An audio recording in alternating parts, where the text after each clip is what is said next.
أعوذ بالله من الشيطان الرجيم. بسم الله الرحمن الرحيم. ومن أحسن قولا ممن دعا إلى الله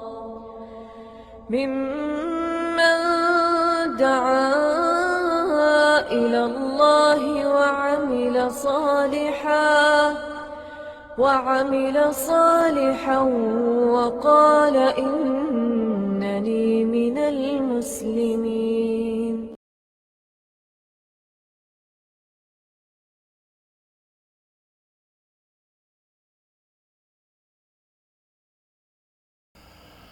إن الحمد لله نحمده ونستعينه ونستغفره ونعوذ بالله من شرور أنفسنا ومن سيئات أعمالنا. من يهده الله فلا مضل له ومن يضلل فلا هادي له. وأشهد أن لا إله إلا الله وحده لا شريك له وأشهد أن محمدا عبده ورسوله. أما بعد فإن خير الحديث كتاب الله وخير الهدي هدي محمد صلى الله عليه وسلم وشر الأمور محدثاتها وكل محدثة بدعة وكل بدعة ضلالة وكل ضلالة في النار.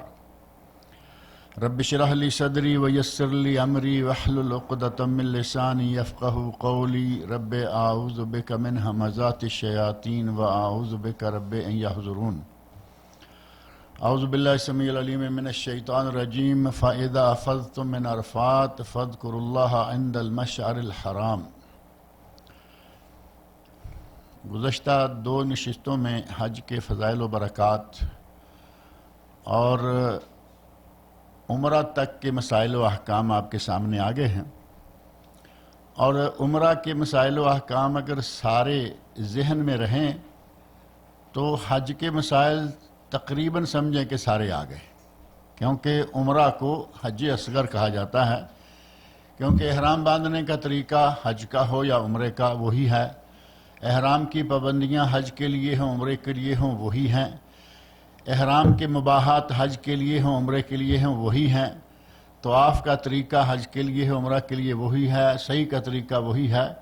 گویا کہ عمرہ کو حج اصغر اسی لیے کہا گیا کہ ساری چیزیں آتی ہیں سوائے ان 3 میدانوں کے، منا، عرفات، مزدلفہ، وہ اضافہ ہو جاتا ہے حج میں.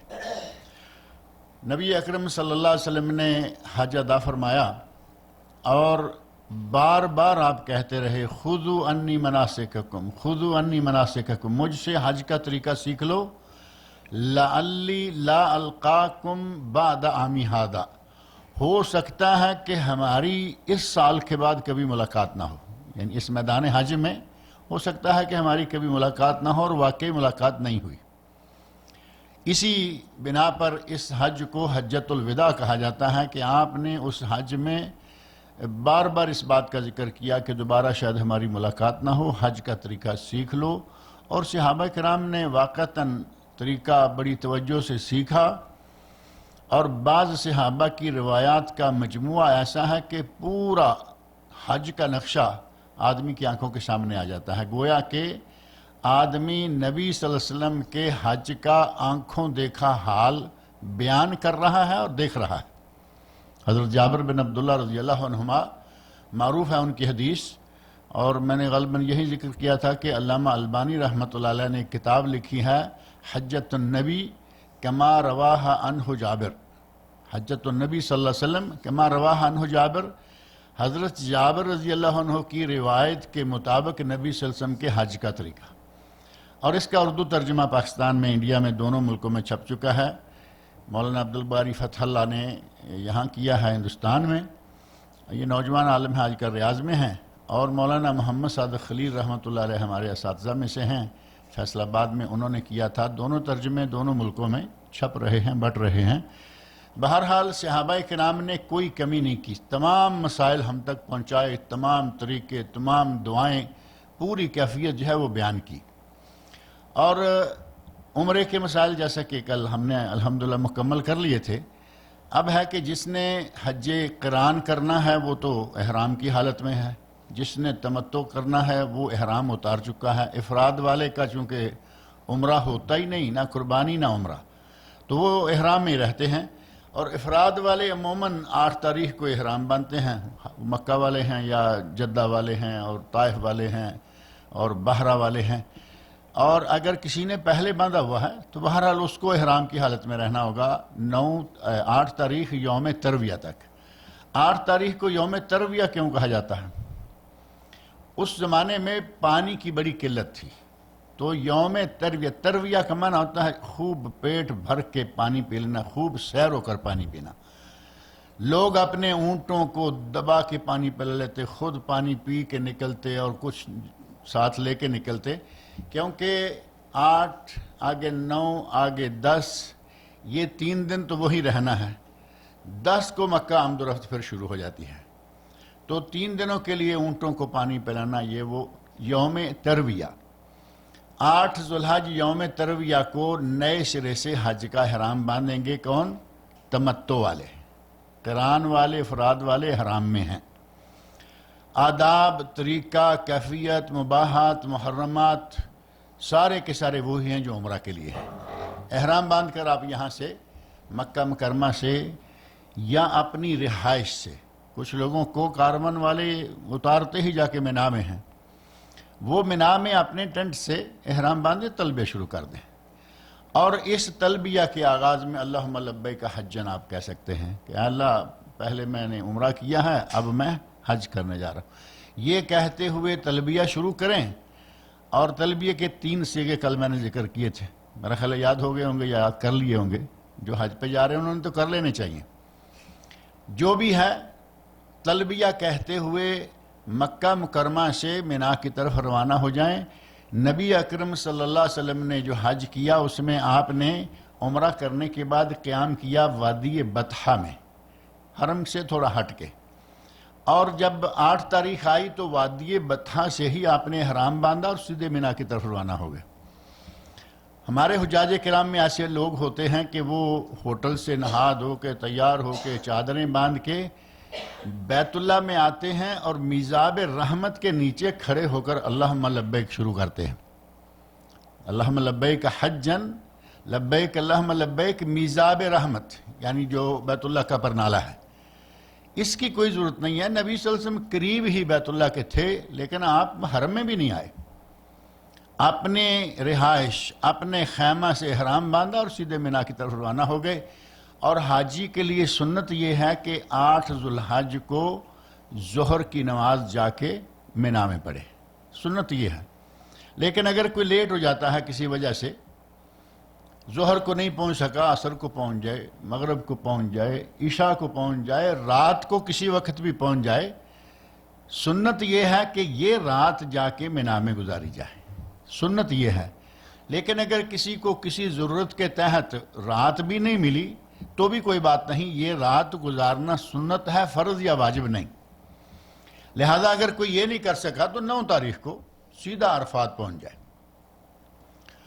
غرض یہ کہ اگر یہ رات وہاں پہنچ گیا ہے، ظہر، عصر، مغرب، عشاء اور فجر، یہ 5 نمازیں ہیں جو کہ مینا میں جا کے ادا کرنی ہیں، قصر، لیکن ہر نماز اپنے وقت پر، جمع نہیں۔ نبی اکرم صلی اللہ علیہ وسلم نے مینا میں یہ نمازیں قصر تو پڑھی ہیں لیکن جمع نہیں کی۔ اور اگر کوئی کہے کہ نہیں جو ہم تو 15 دن سے آ کے بیٹھے ہوئے ہیں اور اب ہماری یہاں قصر نہیں ہوتی، جیسا کہ آپ کے علم میں ہے، پاکستان سے انڈیا سے آنے والے معلم حضرات اپنے ساتھیوں کو پکا کر کے لاتے ہیں، ساتھ چھوٹے چھوٹے پمفلٹ کتابچے لکھ کے لے کے آتے ہیں، موقع بموقع بانٹتے رہتے ہیں۔ مینا میں پوری نمازیں، عرفات میں پوری نمازیں، مزدلفہ میں پوری نمازیں۔ اللہ کے بندو، آپ کو نبی اکرم صلی اللہ علیہ وسلم کی سنت کے اوپر عمل کرنا چاہیے، نہ کہ اپنی مرضی۔ نبی صلی اللہ علیہ وسلم مدینہ منورہ سے آئے تھے، آپ مکہ کے تو نہیں تھے نا، مدینہ منورہ سے عام حاجیوں کی طرح وہ بھی آئے تھے، اور آپ نے ساری نمازیں قصر کی، ہمیں قصر کرنی چاہیے، اسی میں سنت ہے۔ اور کل میں نے ذکر کیا تھا کہ آپ قصر پڑھیں گے، ایک آدمی ظہر کی 10 رکعتیں پڑھتا ہے، 4 سنت، 4 فرض اور 2 سنت، ایک آدمی صرف 2 رکعتیں پڑھتا ہے، 2 رکعتیں پڑھنے والے کو ثواب زیادہ ملے گا، کیونکہ اس نے فریضہ بھی ادا کر دیا اور نبی صلی اللہ علیہ وسلم کی وہ سنت بھی ادا کر دی، جس میں آپ ارشاد فرماتے ہیں کہ اللہ چاہتا ہے کہ جس طرح میں بندے پر جو فرض عائد کرتا ہوں وہ اسے ادا کرتا ہے، اسی طرح میری دی ہوئی رخصتوں پر بھی عمل کریں۔ اس بندے نے دونوں کام کر دیے، فریضہ بھی ادا کیا اور رخصت پر بھی عمل کیا۔ 2 رکعتیں پڑھ کے 10 والے سے زیادہ ثواب ملے اور کیا چاہیے؟ لیکن وہاں جھگڑا اور کئی جماعتیں، اس ٹینٹ میں 2 جماعتیں، ایک ٹینٹ میں 2 جماعتیں، ایک پوری پڑھنے والے، ایک قصر پڑھنے والے، پورے اتفاق سے، پیار سے اس حج کو نبی صلی اللہ علیہ وسلم کے طریقہ کے مطابق ادا کریں، نہ کہ مولویوں کے انداز سے۔ نبی صلی اللہ علیہ وسلم نے منا میں قصر نمازیں پڑھی ہیں لیکن جمع نہیں کی، جمع نہ کریں، ہر نماز اس کے وقت پڑھیں، باجماعت پڑھیں۔ 5 نمازیں پڑھنے تک یعنی فجر ہونے تک منا میں رہیں، فجر کی نماز باجماعت پڑھیں، ہو سکے تو سورج کے طلوع ہونے تک منا میں قیام کریں اور ذکر میں تلبیہ میں مصروف رہیں۔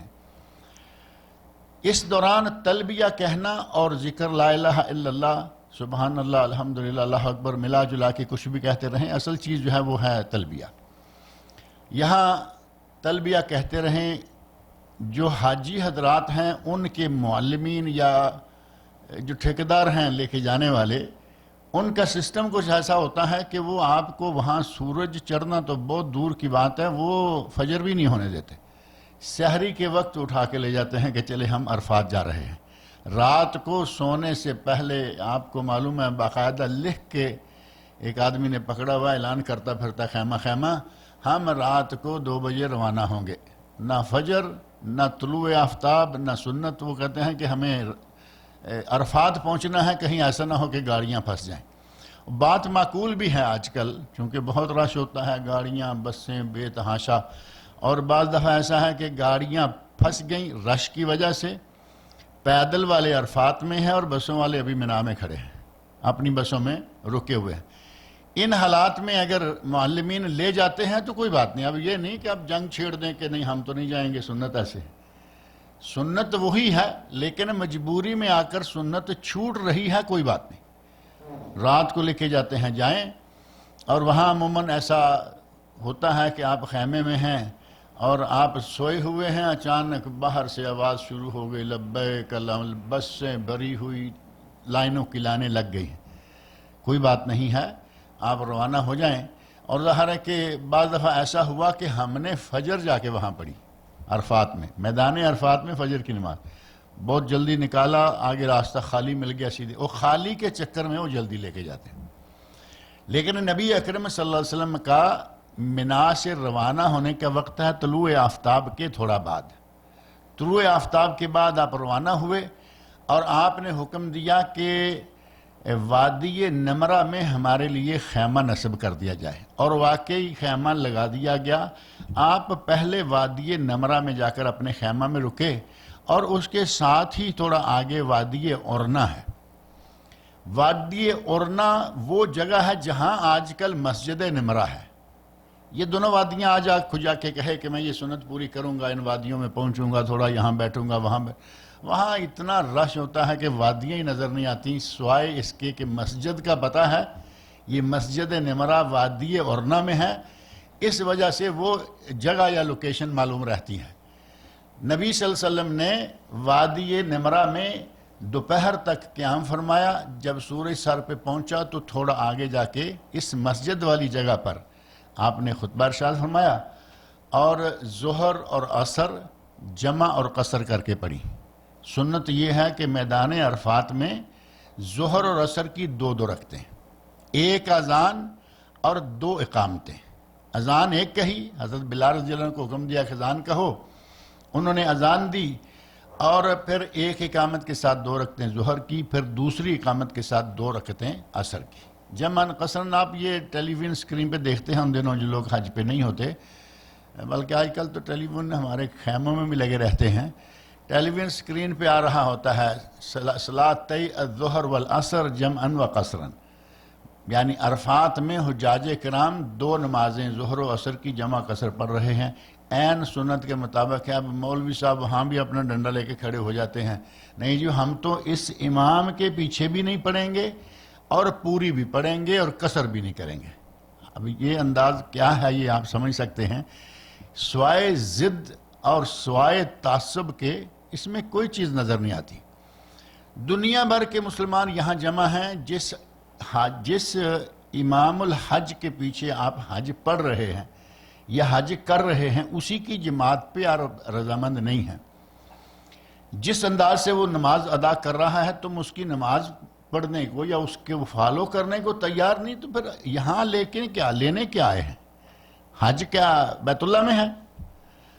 اصل حج الحج عرفہ، نبی صلی اللہ علیہ وسلم نے فرمایا کہ حج عرفات میں ہے، اور وہاں تم اپنے امام کی بات نہیں مان رہے۔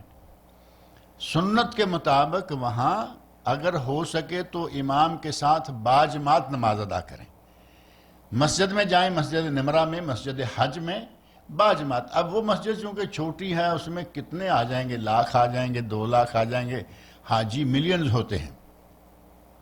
مسجد کے سپیکر جہاں تک آواز پہنچا سکتے ہیں اور صفیں مسلسل جا سکتی ہیں، وہ سارے لوگ باجماعت اپنے خیموں میں بھی پڑھ سکتے ہیں۔ لیکن اب پورا عرفات کا میدان سارے لوگ کہیں کہ ہم اس کی آواز میں پڑھیں گے، نہ اتنی آواز ہوتی ہے، نہ مسلسل صفیں رہتی ہیں، درمیان میں بڑی بڑی سڑکیں آ گئیں، جگہیں خالی آ گئیں۔ لہذا جن لوگوں کو تسلسل صفوف کا مل جائے ان لوگوں کو امام کے ساتھ باجماعت نماز پڑھنی چاہیے۔ وہاں ظہر اور عصر ہوگی، جمع اور قصر ہوگی۔ دوپہر کا کھانا وہاں بڑا اچھا ملتا ہے، دوپہر کو بریانی بڑی اسپیشل بنا کے لے کے جاتے ہیں، حملے والوں نے معلوم ہے کہ یہ عرفات کا کھانا ہے، اور بریانی کھانے کے بعد نیند بڑی مزے سے آتی ہے۔ یقین مانے دیکھنے میں آنے والی باتوں میں ذکر کر رہا ہوں، دوپہر کا کھانا کھایا، سو گئے خراٹے، پتہ نہیں کسی کی زندگی میں یہ دن دوبارہ آئے گا یا نہیں۔ کوشش کریں کہ اس دن کو ذکر و دعا میں گزاریں۔ نبی اکرم صلی اللہ علیہ وسلم نے اس انداز سے یہ دن گزارا کہ لوگوں کو شک ہو گیا کہ شاید آپ روزہ رکھے ہوئے ہیں۔ اب ہماری حالت دیکھ کر تو کسی کو شک کیا، پکا ہوتا ہے کہ یہ عید الفطر کے دن میں بیٹھے ہوئے ہیں، روزے کی بات کہاں۔ نبی صلی اللہ علیہ وسلم اتنا ذکر و دعا میں مصروف ہیں، کوئی کھانے پینے کا دھیان نہیں، جیسے کہا جاتا نہیں کہ اپنا بھی خیال نہیں، اونٹنی پہ بیٹھے ہوئے ہیں اور مسلسل دعائیں مانگ رہے ہیں۔ اور دعا کا انداز صحابی نے ذکر کیا کہ سینے تک تقریباً ہاتھ اٹھائے ہوئے ہیں، اور آپ ایسے مانگ رہے ہیں کا استطعام المسکین، جیسے مسکین آدمی کہتا ہے نا کہ میں بھوکا مر رہا ہوں مجھے تھوڑی روٹی دے۔ صحابی نے نقشہ کھینچ دیا کہ مسکین آدمی کے کسی سے روٹی کا سوال کرنے کے انداز سے نبی صلی اللہ علیہ وسلم دعائیں مانگ رہے ہیں۔ رحمت للعالمین ہیں، مغفور الذنوب ہیں، لیغفر لک اللہ من ذنبک ما تاخر من ذنبک، لیغفر اللہ لک ما تقدم من ذنبک وما تاخر۔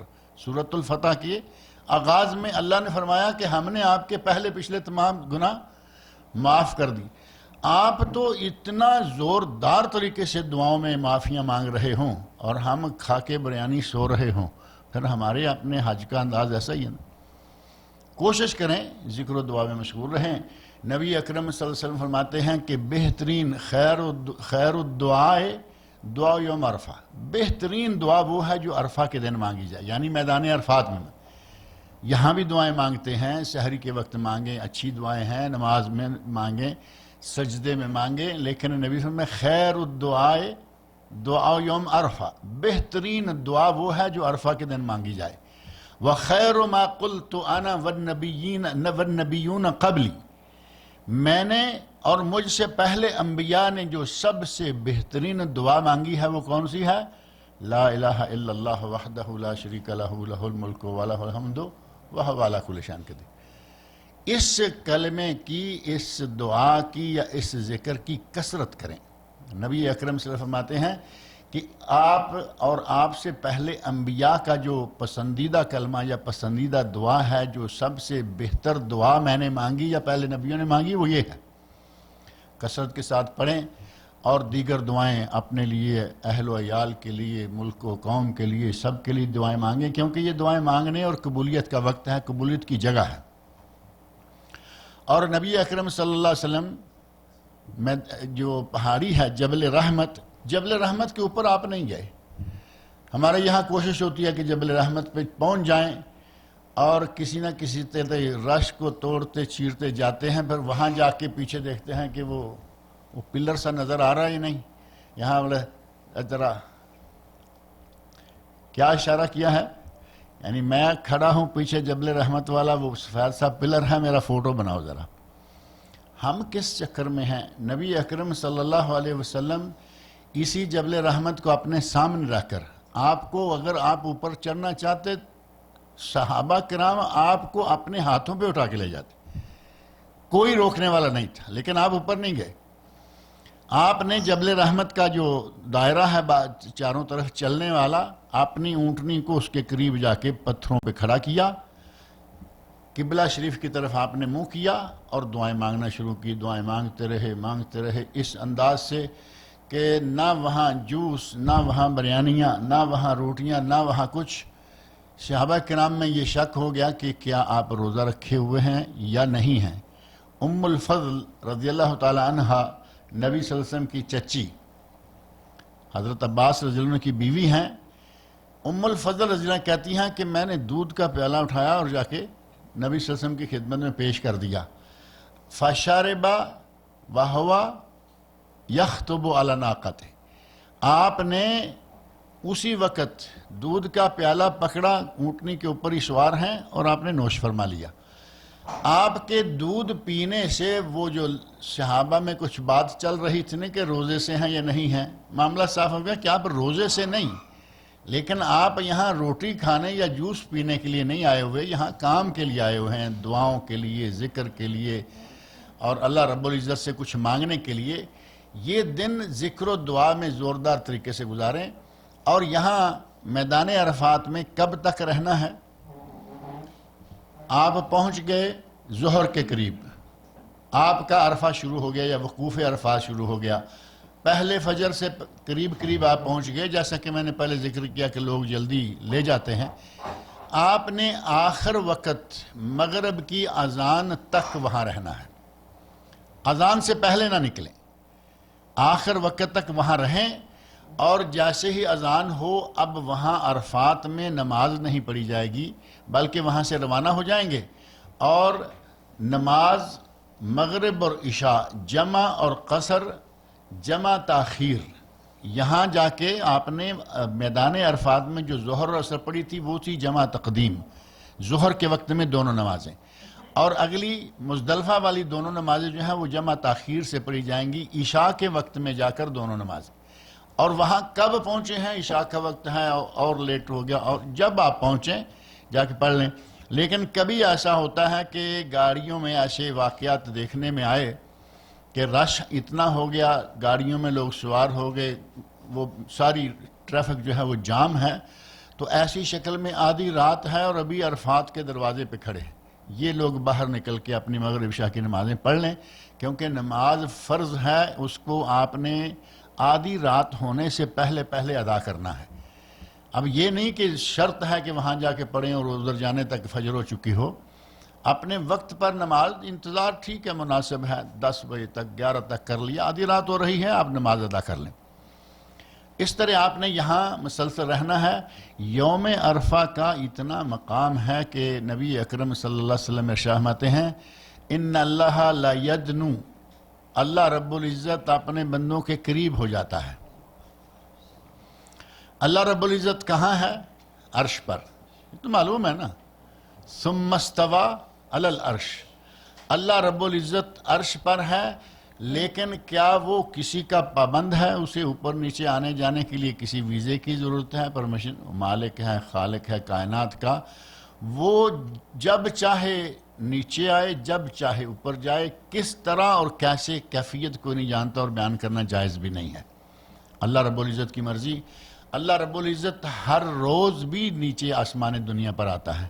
حدیث معروف ہے نا کہ سحری کے وقت اللہ رب العزت روزانہ آسمان دنیا پر نزول فرماتا ہے، اور یہ روزانہ کا نزول ہے اور یہ ایک سالانہ نزول ہے. سحری کے وقت اللہ رب العزت آسمانی دنیا پر نزول فرما کر کہتا ہے کہ کوئی ہے مانگنے والا مانگے، کوئی ہے گناہ سے بخشش طلب کرنے والا طلب کرے، کوئی سائل ہے سوال کرے، میں سب کے سوال پورے کروں۔ اور اس دن اللہ رب العزت کہتا ہے ملائکہ کو، فرشتوں کو اکٹھے کر لیا، کہا کہ آپ دیکھو یہ کیا کر رہے ہیں۔ فَيَتْبَاهَ بِهِمُ الْمَلَائِكَةُ، حجاج کرام کو میدان عرفات میں اکٹھے اس حالت میں دیکھ کر کے کہاں کہاں سے دنیا کے کونے کونے سے آئے ہوئے ہیں، اور آج یہ سارے کے سارے اس میدان میں اکٹھے ہیں۔ اور اگر ہماری حالت نہ ہو تو مجموعی طور پر حجاج کرام بہت سارے ہوتے ہیں جو واقعی سارا دن ذکر و عبادت میں گزارتے ہیں۔ جائز طریقے سے کھانا پینا منع نہیں ہے، میں یہ نہیں کہتا کہ کھائیں پیئے نہیں، نبی صلی اللہ علیہ وسلم نے روزہ نہیں رکھا ہوا تھا، آپ روزہ نہ رکھیں، کھائیں پیئیں جائز، لیکن یہ نہیں کہ ہر وقت کھاتے ہی رہیں اور اتنا کھا لیں کہ بعد میں ہوش نہ رہے پھر سوتے رہیں۔ مختلف قسم کے جو زیادہ حج کرتے رہتے ہیں لوگ، پھر ان کے یہاں میرا خیال ہے تھوڑا حج کی قیمت شاید کم ہو جاتی ہے۔ جیسے مکہ میں رہنے والوں کو حرم کا احترام اتنا نہیں رہتا نا، کہ وہ تو ہمارا حرم ایسا ہوتا ہے جب رہتے ہی وہاں ہیں۔ اللہ رب العزت اپنے بندوں کو دیکھ کر فرشتوں کے سامنے فخر کرتے ہوئے کہتا ہے کہ یہ کیا لینے آئے ہیں؟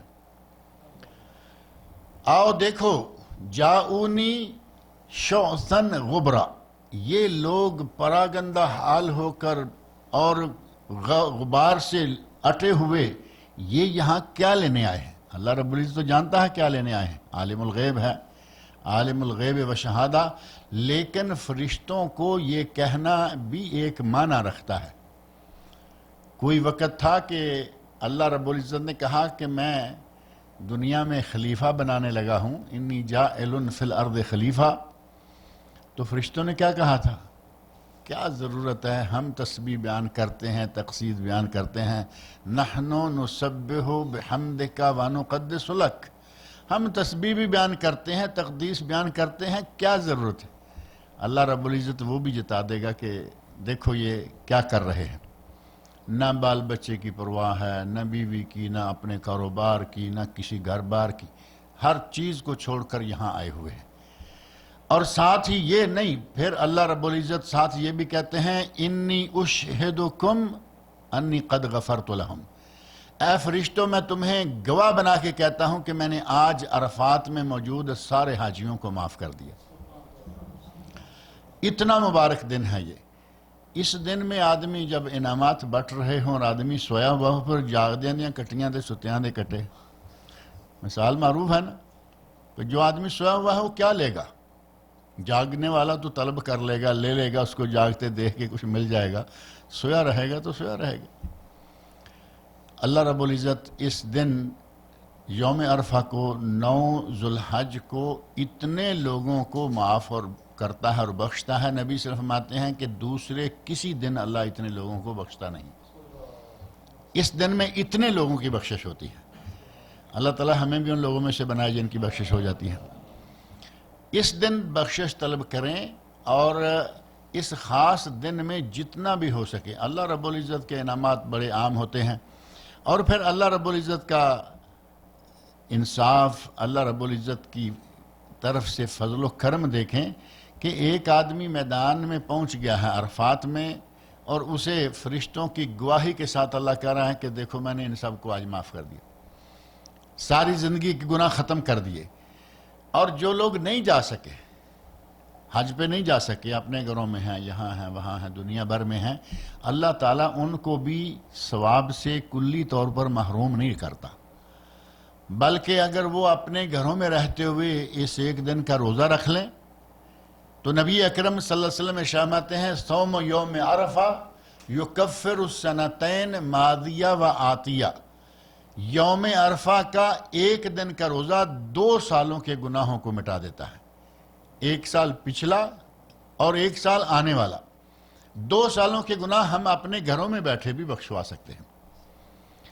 اس دن کی برکت اتنی ہے کہ وہاں لوگ ساری زندگی کے گناہ معاف کروا رہے ہیں، جو وہاں تک نہیں پہنچ سکا 2 سال کے، وہ بھی یہاں معاف کرواتے ہیں۔ اور سارے دنوں میں سے، سال بھر کے دنوں میں سے افضل ترین دن جو ہیں وہ یہ ہیں جو 10 ذوالحج تک ہیں۔ علامہ ابن تیمیہ رحمۃ اللہ علیہ ان کے شاگرد علامہ ابن قیم کہتے ہیں کہ امام ابن تیمیہ رحمۃ اللہ علیہ نے ذکر کیا ہے، اور یہ حقیقت بھی ہے کہ سال بھر کی راتوں میں سے بہترین 10 راتیں رمضان کی آخری 10 راتیں، کیونکہ ان میں ایک رات ہے جس کی ایک رات کی عبادت 1000 مہینے سے بھی زیادہ افضل اور بہتر ہے، اور ذوالحج کے 10 دن سال بھر کے سارے دنوں سے افضل ہیں، اور وہ یہ ہیں 1 سے لے کے 10 تک۔ اس میں صدقہ ہے، اس میں قربانی ہے، اس میں عرفہ ہے، اس میں روزے ہیں، اس میں ساری عبادت کا مجموعہ ہے۔ یہ پورے سال کے دنوں سے افضل دن ہے، اور ان دنوں میں سے دنوں کا سردار دن جو ہے وہ ہے یوم عرفہ۔ اب جو حاجی وہاں ہیں وہ روزہ نہ رکھیں کیونکہ سنت سے ثابت نہیں ہے، ان کے اللہ نے سارے گناہ معاف کر دیے، اور جو وہاں نہیں ہیں وہ روزہ رکھیں، 2 سال کے گناہوں کا کفارہ ان کا بھی ہو جائے گا۔ اس طرح آپ نے یہ دن جو ہے یہ گزارنا ہے۔ اب رہا مسئلہ یہ کہ کچھ لوگ جو پاکستان انڈیا میں ہیں یا دوسرے ملکوں میں ہیں وہ حج پہ بھی نہیں آئے، وہ کون سے دن کا روزہ رکھیں؟ 9 تاریخ کا رکھیں یا یوم عرفہ جس دن حاجی عرفات میں اس دن کا روزہ رکھیں؟ یہ آج کل ہمارے پاک و ہند میں علماء کے مابین بڑا چل رہا ہے۔ ایک پارٹی نئی اٹھی ہے، بہت پرانی نہیں، ہمارے ہوتے ہوتے اٹھی ہے، اور 4-6 ٹانگے کی سواریوں کے برابر علماء ان کے ساتھ لگ گئے ہیں۔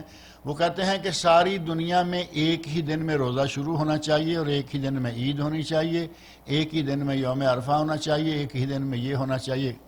کیا یہ معقول بات ہے؟ کیا خیال ہے؟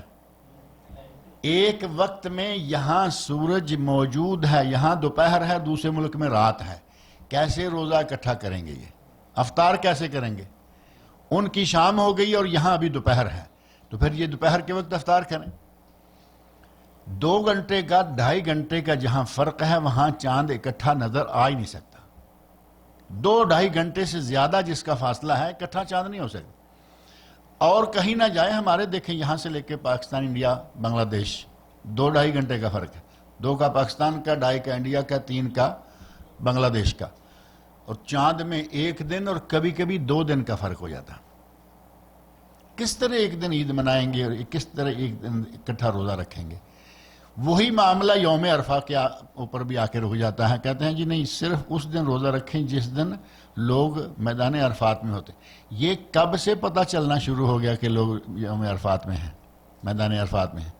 یہ جب سے یہ میڈیا آ گیا، ٹیلی ویژن آ گیا، انٹرنیٹ آ گیا، اب ہمیں حاجیوں کی ساری نقل و حرکت معلوم ہوتی رہتی ہے، حاجی کہاں جا رہے ہیں، حاجی کیا کر رہے ہیں۔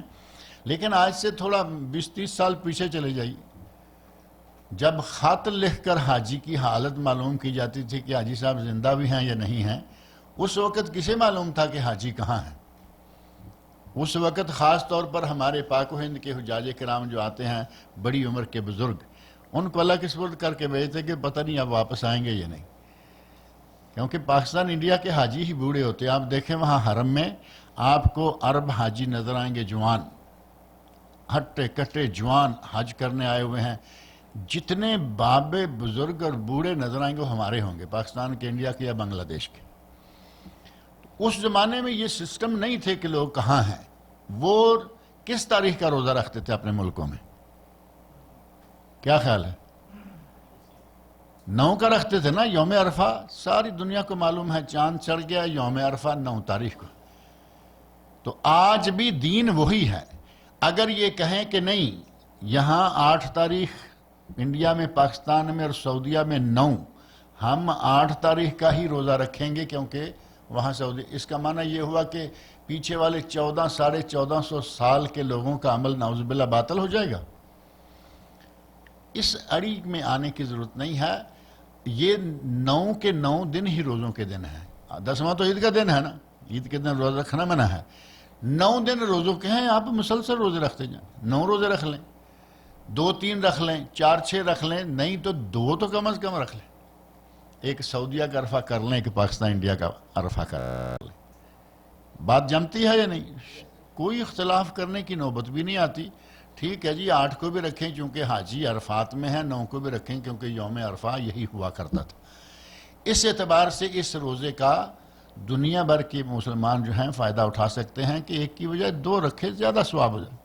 اب یہ تعیین کرنا کہ یہ دن کون سا ہے، یہ پورے 1400 سال کی تاریخ بتا رہی ہے کہ 9 ذو الحج ہوتا تھا۔ میدان عرفات کا ذکر اس وقت کسی کو معلوم ہی نہیں تھا۔ غرض یہ کہ اس طرح میدان عرفات سے آپ فارغ ہو کے مغرب کی اذان کے بعد یہاں سے روانہ ہوئے، مزدلفہ آ گئے۔ مزدلفہ میں آ کر لوگ آتے ہی پہنچتے ہیں تو سب سے پہلے کنکریاں شروع کر دیتے ہیں اکٹھی کر، آئیں آ کے وضو کریں، وضو ہے تو جماعت کرائیں، مغرب اور عشاء کی نماز پڑھیں 1 اذان اور 2 اقامتوں کے ساتھ۔ اور مزدلفہ میں آ کر نبی صلی اللہ علیہ وسلم نے رات کو کوئی نفل نہیں پڑھے، حتیٰ کہ علامہ ابن قیم رحمۃ اللہ علیہ کی تحقیق ہے کہ نبی صلی اللہ علیہ وسلم نے عمر بھر میں کبھی تہجد نہیں چھوڑی، سوائے اس کے کہ کبھی بیمار ہو گئے، مجبوری میں آگے چھوڑنی پڑی۔ اگر تہجد چھوٹ جائے تو دن کے وقت آپ 12 رکعتیں پڑھ لیا کرتے تھے۔ 11 رکعتیں تہجد ہے، تہجد چھوٹ جائے، قضا ہو جائے، نبی صلی اللہ علیہ وسلم دن کو 12 رکعتیں پڑھتے تھے۔ جان بوجھ کر یا بغیر کسی عذر کے ایک ہی رات آپ نے تہجد چھوڑی ہے، اور وہ مزدلفہ کی رات ہے۔ مزدلفہ کی رات آپ نے تہجد نہیں پڑھی، مغرب عشاء جمع کر کے نمازیں پڑھیں اور آپ سو گئے، اور فجر کی نماز کے لیے اٹھے اور وضو کیا، فجر کی نماز پڑھی۔ ہمارے لوگ وہاں بھی تہجد پڑھ رہے ہوتے ہیں۔ جو ساری دنیا کے سب سے بڑے عابد و زاہد ہیں وہ تو سو کے یہ رات گزاریں، اور ہم کہیں کہ نہیں جی ہم تو کچھ 4 قدم آگے ہی جائیں گے تو اچھا رہے گا۔ وہاں نبی صلی اللہ علیہ وسلم کی سنت سے تہجد پڑھنا ثابت نہیں ہے۔ آرام کریں، جیسے ہی فجر کا وقت ہو فجر کی نماز ادا کریں، اور نبی صلی اللہ علیہ وسلم نے فجر کی نماز ادا کر کے آپ مشعر الحرام کی طرف گئے۔ مشعر الحرام چھوٹی سی پہاڑی، یہاں جو مزدلفہ والی پہاڑی، جیسے جبل رحمت ہے نا عرفات میں، اسی طرح مشعر الحرام کے نام کی پہاڑی مزدلفہ میں ہے۔ جو میں نے آیت پڑھی ہے نا سورہ بقرہ کی، فَإِذَا أَفَضْتُم مِّنْ عَرَفَاتٍ فَاذْكُرُوا اللَّهَ عِندَ الْمَشْعَرِ الْحَرَامِ۔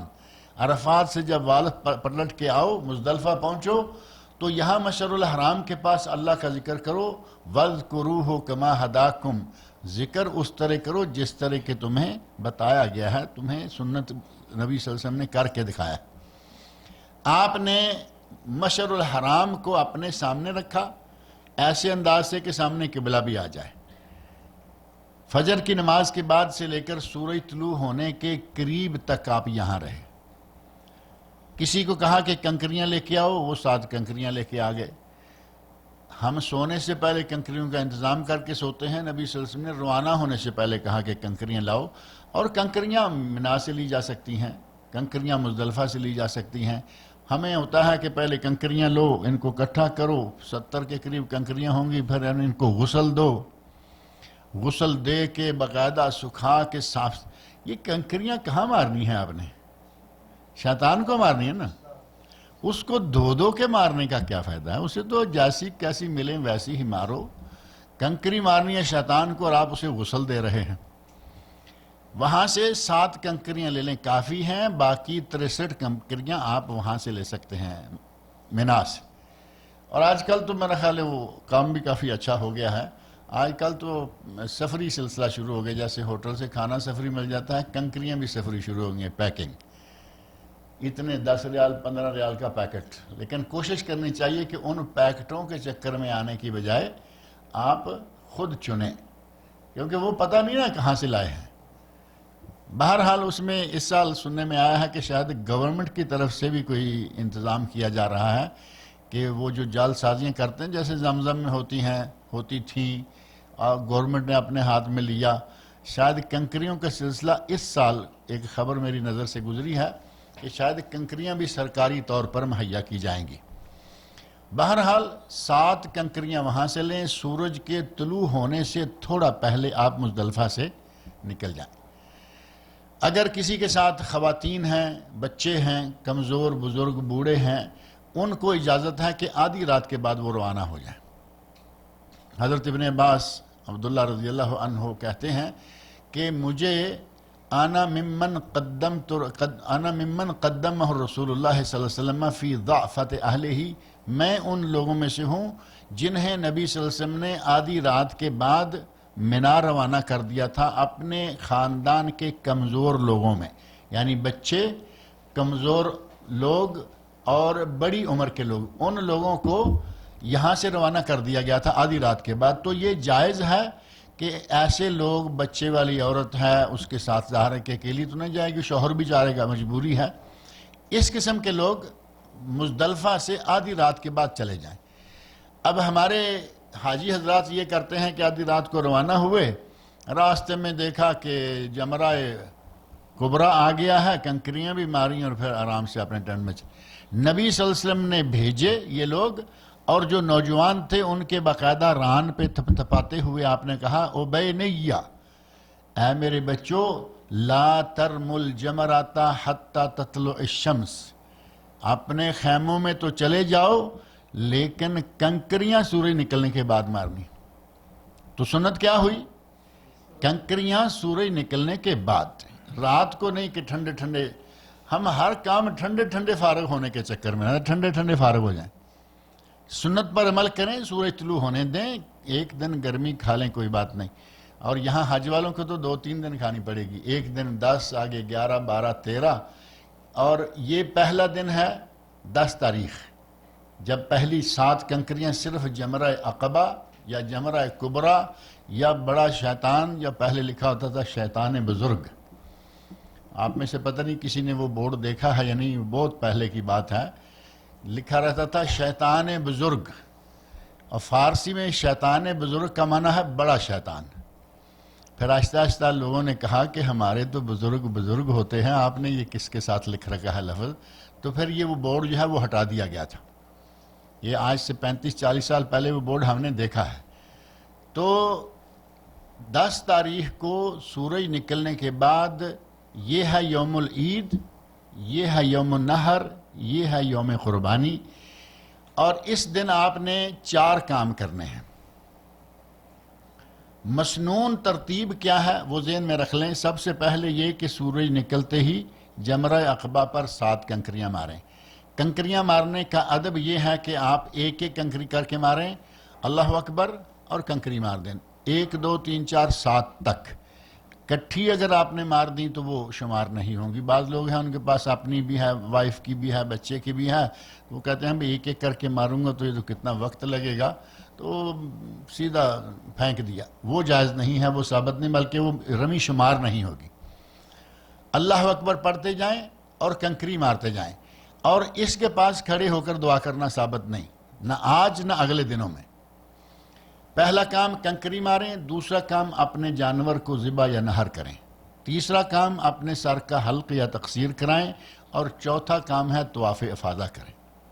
یہ 4 کام 10 تاریخ کو کرنے مسنون ہیں۔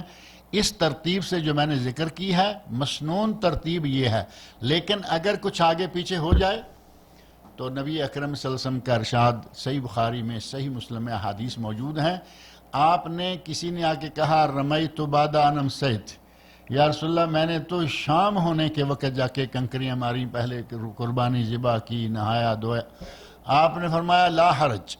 کسی نے کہا کہ میں نے قربانی بعد میں ذبح کی، بال پہلے، فرمایا لا حرج، سنت پر عمل کرتے ہوئے پہلے رمی، اس کے بعد قربانی، اس کے بعد حلق یا تقصیر، اور اس کے بعد طواف۔ لیکن اگر چاروں میں سے کچھ بھی الٹ سلٹ ہو جائے کوئی حرج نہیں، کام چاروں کرنے ہیں۔ اپنے منا میں کنکریاں مار کے اپنے ٹینٹ میں آ جائیں، بال کٹوائیں، قربانی کریں۔ جن لوگوں کی قربانی پیسے دیے ہوئے ہیں، مثلا بینک کو دیے ہوئے ہیں، اپنی کمپنی کے جن کے ساتھ آپ گئے ہیں کاروان کو دیے ہوئے ہیں، ان کو یہ انتظار کرنے کی ضرورت نہیں ہے کہ ہماری قربانی ہوئی یا نہیں ہوئی۔ کئی لوگ ٹیلی فون پہ بیٹھے ہوئے ہوتے ہیں، ٹیلی فون کرتے ہیں بار بار، میری قربانی ہوئی نہ ہوئی۔ وہاں ہزاروں بکرے ہوں گے، کس بکرے کے ساتھ لکھا ہوا ہے کہ یہ فلاں کی قربانی ہے؟ وہ تو باری باری کرتے چلے جاتے ہیں، ان کو معلوم ہے کہ یہ ہمارے حاجیوں کی قربانی ہے۔ آپ نے پیسے دے دیے، معاملہ اپنے رب پر چھوڑ دیں۔ سورج نکل آیا 10 تاریخ کا، سمجھیں کہ آپ کی قربانی ہو گئی۔ آپ نے بال کٹوائیں، نہائیں دھوئیں، خوشبو لگائیں، اور بیت اللہ کی طرف روانہ ہو جائیں۔ سنت یہ ہے کہ 10 تاریخ کو نبی صلی اللہ علیہ وسلم ظہر کے وقت بیت اللہ پہنچ گئے تھے، اور آپ نے طواف افاضہ کر لیا تھا۔ سنت یہ ہے کہ طواف افاضہ 10 تاریخ کو کیا جائے، اور اگر کسی نے قران یا افراد کا احرام باندھا ہوا ہے اور اس نے پہلے صحیح کر لی ہے طواف کے ساتھ، پہلے وہ صحیح کر چکا ہے، آج وہ صحیح نہ کرے، اس کی وہ صحیح ایک کافی ہے، حج قران والے کے لیے اور افراد والے کے لیے ایک صحیح کافی ہے۔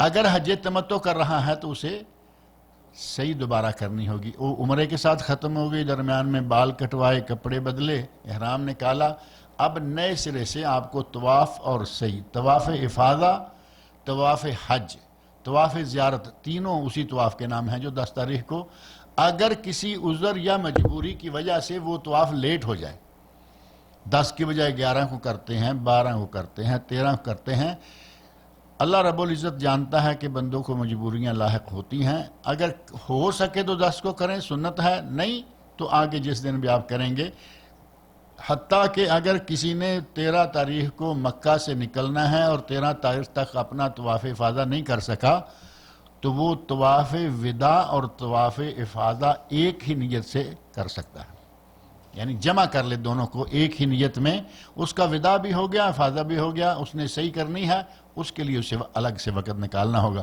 اس دن بسوں والے وقت اتنا دیتے ہیں جی 2 گھنٹے ہیں، طواف وداع کر کے آ جاؤ، اور صحیح اکیلی کو 2 گھنٹے چاہیے، لہذا آپ ذرا تھوڑا پہلے نکل جائیں۔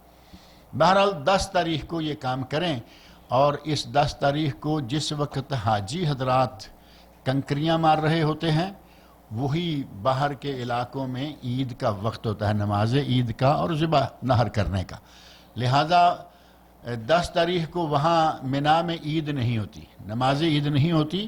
نبی صلی اللہ علیہ وسلم نے خطبہ دیا ہے، لیکن آپ نے عید کی 2 رکعتیں نہیں پڑھی، خطبہ آپ نے دیا جیسے کہ عید کا خطبہ ہوا کرتا ہے، لیکن وہ یوم العید کا خاص عید کے لیے خطبہ نہیں ہے، وہاں اگر خاص عید کے لیے ہوتا تو 2 رکعتیں بھی پڑھتے، آپ نے عید کی 2 رکعتیں نہیں پڑھی، لہذا وہاں الگ سے اپنی جماعتیں کرا کے عید کی 2 رکعتیں پڑھنے کا اہتمام نہ کریں، یہ سنت سے ثابت نہیں ہے۔ یہاں آپ نے یہ 4 کاموں کو باری باری ترتیب سے یا غیر ترتیب سے مکمل کرنا ہے، اور جب آپ عمرہ یہ 4 کام کر لیتے ہیں، 3 کام کر لیے، عمرہ اس کا طواف ابھی باقی ہے، طواف اور صحیح باقی ہے، اور رمی، حلق یا تقصیر، قربانی، رمی، قربانی یا حلق، تقصیر، یہ 3 کام کر لیے، آپ کا تحلل اول یعنی خوشبو لگانا، ناخن کاٹنا، بال کاٹنا، یہ وہ سارا جائز ہو جائے گا، اس کو کہتے ہیں تحلل اول، یعنی کچھ چیزیں بلکہ ساری چیزیں حلال ہو گئیں جو احرام کی وجہ سے منع تھی، سوائے میاں بیوی کے تعلقات کے، وہ ابھی نہیں ہوئے، وہ جب تک طواف افاضہ کر کے صحیح کر کے فارغ نہیں ہو جائے گا تب تک میاں بیوی آپس میں نہیں مل سکتے، جب طواف افاضہ صحیح کر لے گا تو میاں بیوی بھی ملیں، اب وہ تحلل کلی یا تحلل کامل وہ ان کو حاصل ہو جائے گا۔ اس طرح 10 تاریخ کو یہ کام ہیں جو کرنے ہیں اور ضروری ہیں۔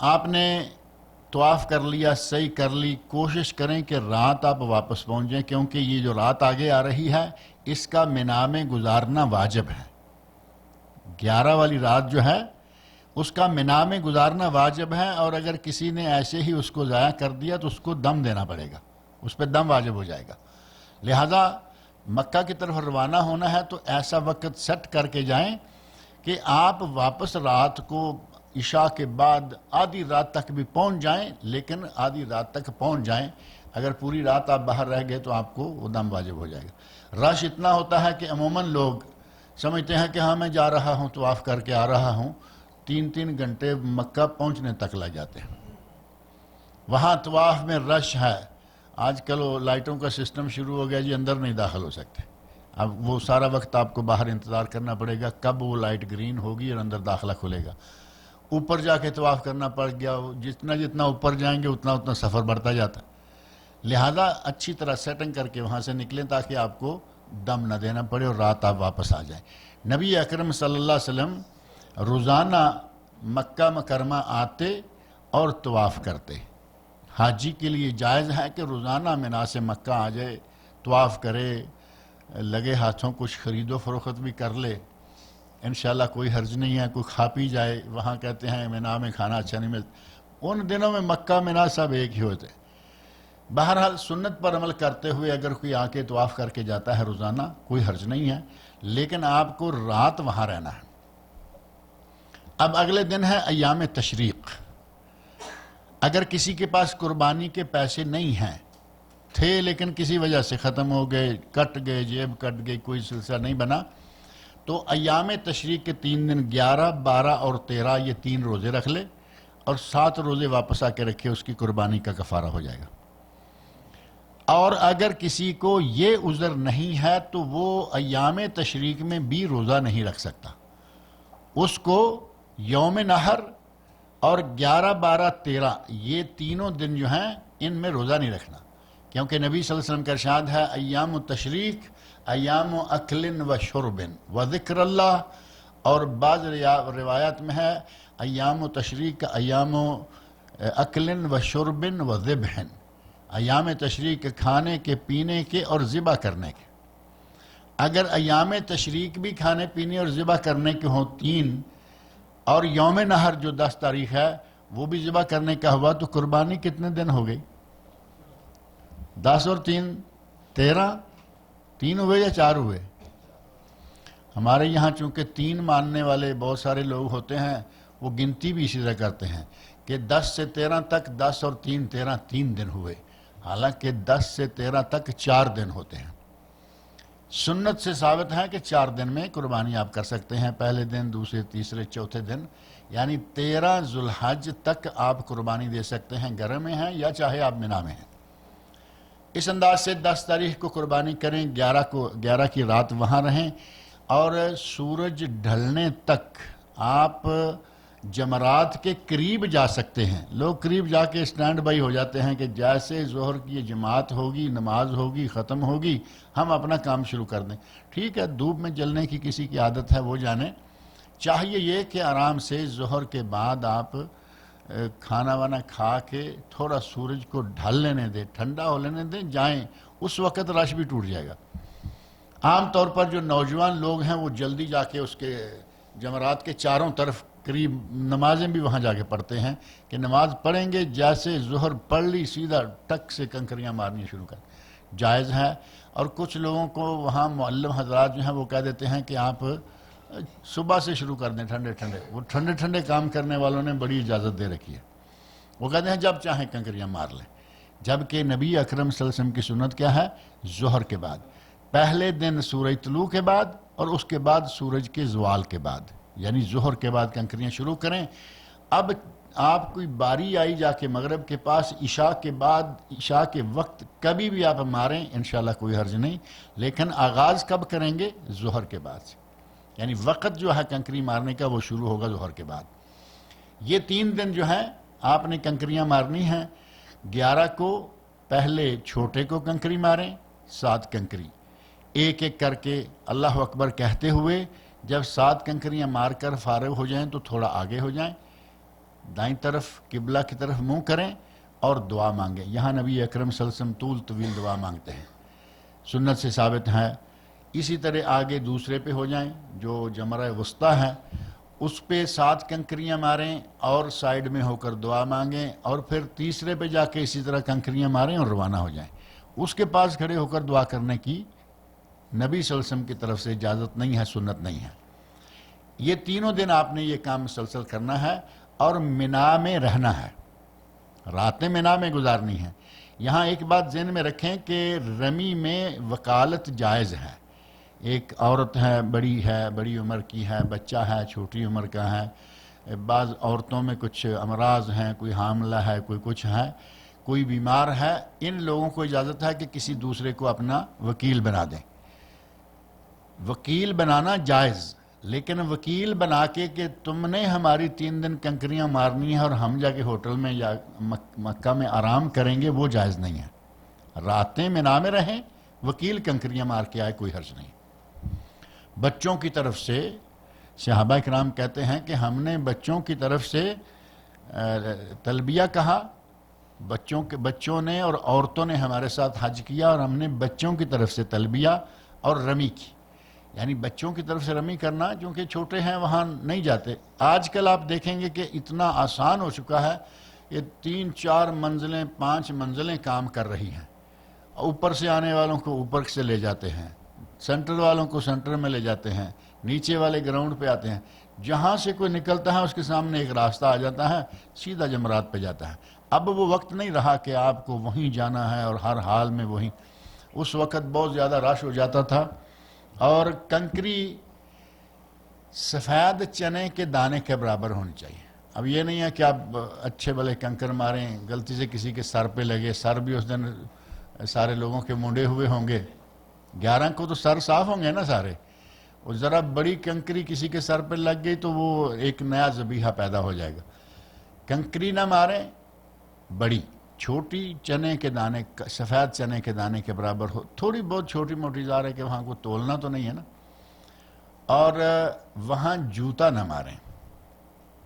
ہمارے لوگ جذبات میں آ جاتے ہیں، پتہ ہے کہ یہ شیطان ہے، حالانکہ وہ تو شیطان نہیں ہے نا، وہ تو ایک علامت ہے شیطان کی کبھی ظاہر ہونے کی. لیکن ہم پھر وہاں یہ تصور کر لیتے ہیں کہ یہ شیطان ہے جو سامنے اکھڑا ہے نا پتھر سا، یہ شیطان ہے. اس کو جا کے پورے غصے کے ساتھ کنکری بھی پھینکتے ہیں، اور کچھ لوگوں کا غصہ دور سے شروع ہو جاتا ہے، وہیں سے پھینک دو، راستے میں پڑی ہوئی ہوتی. ایسا نہیں، سنت کے مطابق قریب جا کے کنکری ماریں. کنکری اس پلر کو نہیں لگتی تو کم از کم اس حوض میں گرنا شرط ہے. کنکری باہر گر گئی آپ کی وہ کنکری شمار نہیں ہوگی. قریب جا کے کنکریاں ماریں. اور موٹی کنکری یا جوتا یہ اخلاق کے منافی ہے. ٹھیک ہے، غصہ آپ کو شیطان پہ چڑھا ہوا ہے، اپنے آپ کو سدھاریں، اس سے بچنے کی کوشش کریں. اب یہاں غصہ نہ نکالیں. ہم نے اپنی آنکھوں کے سامنے، آپ نے دیکھا ہوگا وہاں جوتے پڑے نظر آتے ہیں، مارنے والے نظر آتے ہیں. بہت عرصہ پہلے ہم دبئی سے حج کے لیے آئے تھے. میرا بیٹا چھوٹا تھا عدنان اس وقت. میں اس کو ساتھ لے گیا کہ اتنا تھا کہ وہ کنکری مار سکتا تھا. میں نے کہا ہم آرام آرام سے جائیں گے، بالکل جمرے کے قریب جا کے آرام سے کنکریاں ماری. وہ آج تک بھی وہ واقعہ اس کو بھی یاد ہے، مجھے بھی یاد ہے. بالکل پاس جا کے کھڑے ہو گئے. ایک نوجوان آدمی مصری، اس نے قریب آ کے، جیسے آدمی کوئی لنگوٹا کرتا ہے نا، قریب آ کے اس نے فوری طور پہ ایسے ایسے لنگوٹا کیا، جوتا اتارا، چھلانگ ماری اور حوض کے اندر داخل ہو گیا. جا کے ٹھاک ٹھاک اس کو جوتے مارنے شروع کر دی. یہ جذبات ہیں لیکن یہ ثابت نہیں ہے، سنت سے ثابت ہے. کنکری، جہاں کنکری ثابت ہے وہاں کنکری ہی ماریں گے تو کام ہوگا. جوتے مار کے اپنا زہر نکال کے آدمی باہر نکلا. کنکریاں مارنے کا یہ ادب جو ہے، یہ ذہن میں رکھنا ہے کہ وہ چھوٹی ہو اور حوض میں گرے. اگر کسی نے کوئی کمی بیشی ہو گئی، مثلاً دو ایک آدمی کے وکیل بن کر بھی مار رہے تھے، تو وہاں دیکھا کہ 7 ماری، پھر 7 ماری، اگلے کی 7 مارنے کے بجائے 6 یا 5 نکلی ہیں، کم ہو گئی نا. اپنے پاؤں کے نیچے سے دیکھیں، آپ کو وہاں مل جائیں گی. یہ کنکری مارنے میں کوئی حرج نہیں ہے، نیچے سے پکڑ لیں، کیونکہ کسی کے ہاتھ سے گری، کسی کی تھیلی سے گری. البتہ بعض علماء نے کہا ہے کہ مستعمل کنکری، یعنی جو حوض کے اندر کنکری ہے نا، نیچے والے تو نکال سکتے ہیں، اوپر والوں کے سے حوض بہت دور ہوتا ہے نا. مستعمل کنکری دوبارہ نہ ماریں، لیکن اس کی بھی کوئی ایسی دلیل نہیں ہے. بہرحال اس انداز سے 3 دن آپ نے مینا میں رہنا ہے، اور جب 13 تاریخ کی کنکری مار لیں تو مینا سے فارغ. اور قرآن کریم میں اللہ رب العزت نے اجازت دی ہے، فمن تعجل فی یومین فلا اثم علیہ ومن تاخر. اگر کوئی آدمی 2 دن کنکری، 2 ایام تشریق کے 11 اور 12 کی کنکری مال کے نکل آتا ہے تو اس کا حج مکمل ہو گیا، اس میں کوئی حرج نہیں ہے. لیکن اس کے لیے شرط یہ ہے کہ آپ یہ کنکری مار کر مغرب ہونے سے پہلے مینا کو چھوڑ دیں. کنکری ماری ہے عصر ظہر کے بعد، کنکری ماریں، اپنے جائیں ٹینٹ میں، کھانا وانا کھائیں، سامان لپیٹیں اور وہاں سے نکل جائیں.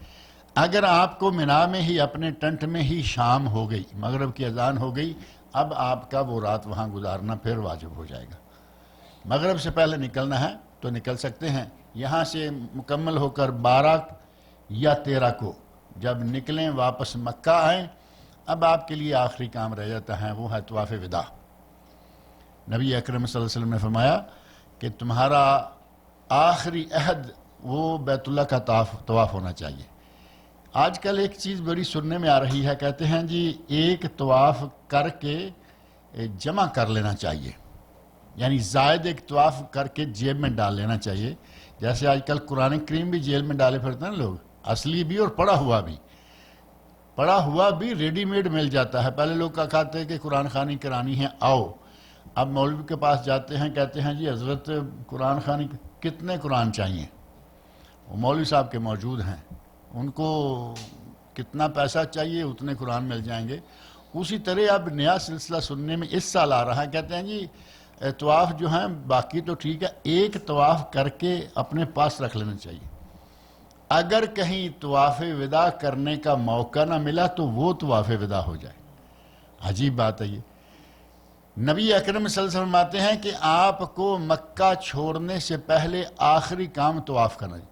طواف کیا، رات ہو گئی، وہاں آپ سو گئے، آپ کا وہ طواف ثواب رہے گا لیکن وداع نہیں رہا، وداع نئے سرے سے کیجیے۔ آخری کام طواف وداع کرنا ہے۔ مکہ سے ہدیہ تحفہ لینا ہے تو اس کے لیے آپ کو سب سے بہترین تحفہ مکہ کا زمزم ہے۔ ہم وہاں سے تسبیح ڈھونڈتے پھرتے ہیں کہ کہیں سے تسبیح ملے، وہ چائنا کی بنی ہوئی ہے، کوریا سے، چائنا سے، ادھر ادھر سے آتی ہے تسبیح، تو یہاں مکہ میں نہیں بنتی نا، باہر سے آ رہی ہے۔ ہم وہ تلاش کر رہے ہیں، مسلح تلاش کریں گے جس کے اوپر پتہ نہیں کہ وہ مسجد ہے یا کوئی چرچ ہے، ہمیں اس فوٹو کا بھی نہیں پتہ کہ مسجد کا ڈیزائن ہے، اور ایسے ڈیزائن آپ دیکھیں گے۔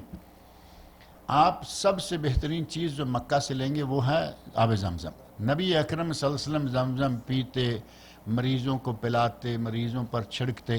آپ نے کبھی کسی سے تحفہ نہیں مانگا، نبی صلی اللہ علیہ وسلم نے کبھی کسی سے تحفہ نہیں مانگا، لیکن جب آپ ہجرت کر کے چلے گئے مدینہ منورہ تو آپ نے اپنے ایک صحابی کو یہ پکا کیا تھا، حضرت سہیل رضی اللہ عنہ، پکا کیا کہ ہمیں زمزم بھیجتے رہا کرو، یعنی تحفے کے طور پر ہمیں مکہ سے زمزم، اور وہ 2 مشکیزیں موقع بموقع بھیجا کرتے تھے، آپ پیتے، مریضوں پر چھڑکتے، مریضوں کو پلاتے۔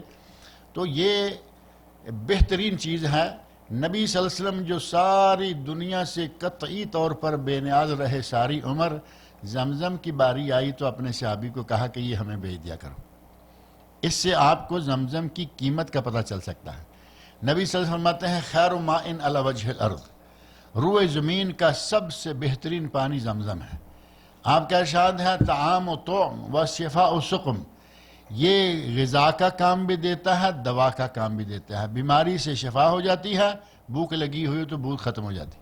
علامہ ابن قیم رحمۃ اللہ کہتے ہیں کہ ہم مکہ آئے، ڈاکٹر کوئی نہیں مل رہا تھا اور میں بیمار ہو گیا، کہتے ہیں میں بیمار ہو گیا اور ڈاکٹر نہیں مل رہا تھا۔ دیکھیں وہ کیسا زمانہ تھا۔ آج ماشاءاللہ حرم کے چاروں طرف دروازوں کے سامنے ہسپتال کھلے ہوئے ہیں، ڈاکٹر کوئی نہیں مل رہا، میں نے کیا کیا، زمزم لیا اور اس پہ دم کر کے پینا شروع کر دیا، کھانا پینا باقی سب چھوڑ دیا، میں تھوڑے دنوں میں تندرست ہو گیا۔ وہ کہتے ہیں کہ میں نے یہ نسخہ خلق خدا کو بتایا، خلق خدا کو اس سے فائدہ ہوا۔ زمزم پئیں اور زمزم لے کے آئیں۔ مدینہ منورہ اگر پہلے نہیں گئے تو اب چلے جائیں، لیکن آپ کو یہ معلوم ہونا چاہیے کہ مدینہ منورہ جانا حج کا کوئی حصہ نہیں۔ ہمارے لوگوں کا تو حج ہی مدینہ سے شروع ہوتا ہے نا، ہمیں تو مکہ میں شاید نہ بھی آنا پڑے تو ہم سمجھتے ہیں کہ مدینہ سے ہو کے آگے ہمارا کام ہو گیا۔ سانو یہاں مدینہ والے، یثرب والے تو وہ کہتے رہتے ہیں، اور کچھ لوگ تو یہاں تک آ چکے ہیں کہ سانو بغداد دیاں گلیاں کافی نے، سانو مکے دی کوئی لوڑ نہیں۔ یعنی ہمیں بغداد کے شیخ عبدالقادر جیلانی کی مزار کا ایک مرتبہ ہمیں طواف ہو جائے ہمیں کافی۔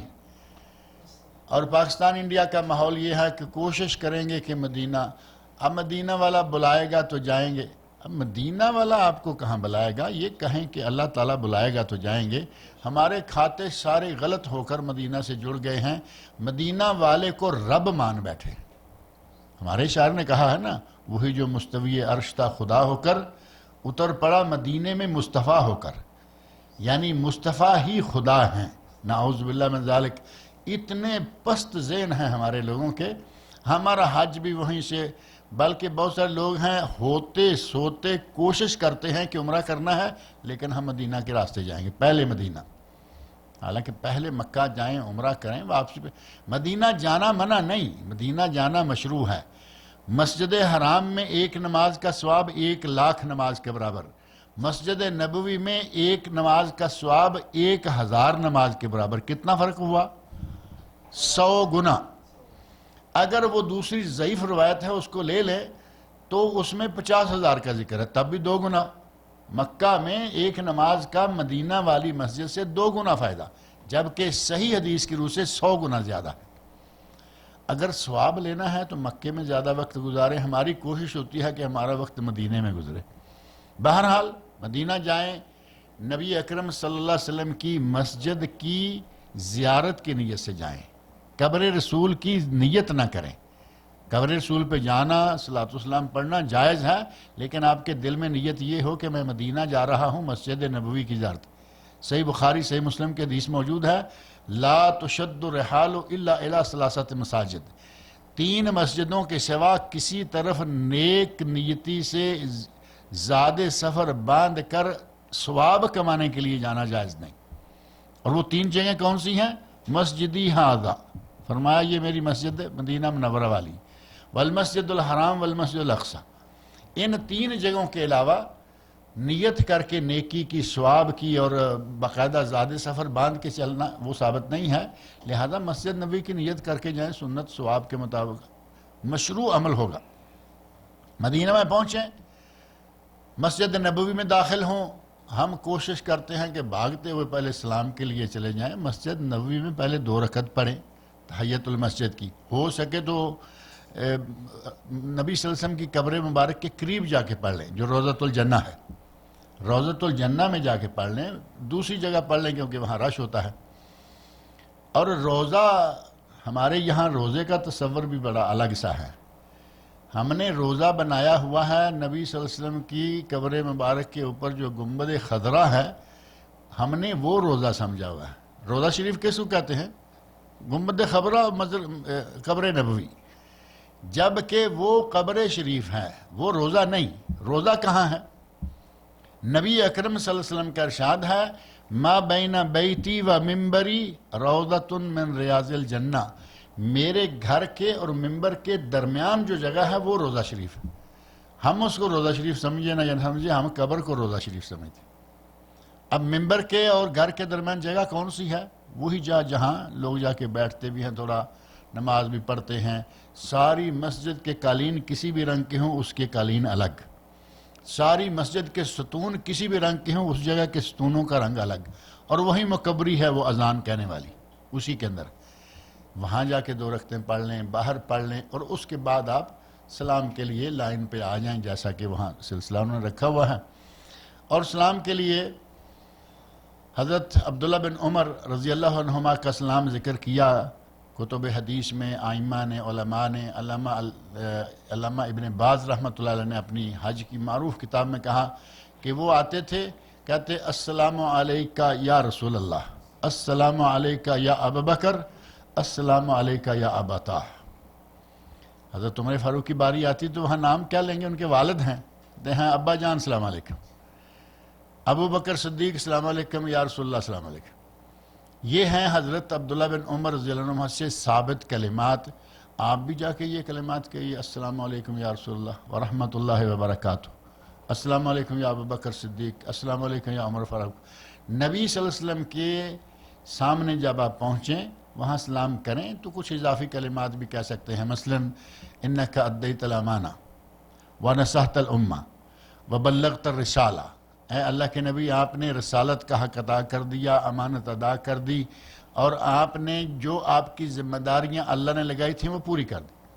کوئی بات نہیں یہ الفاظ آپ کہیں، لیکن یہ سنت سے ثابت تو ہو نہیں سکتے، کیونکہ آپ نے یہ شہادت سارے حاجیوں سے لے لی تھی، الا حل بلغت، گواہ ہو جاؤ کیا میں نے دین پہنچا دیا؟ سارے صحابہ نے کہا کہ آپ نے اپنی ذمہ داری پوری کر دی۔ ہم یہ قبر کے پاس سے گزرتے ہوئے کہہ لیں، کوئی حرج نہیں، لیکن اصل کیا ہے؟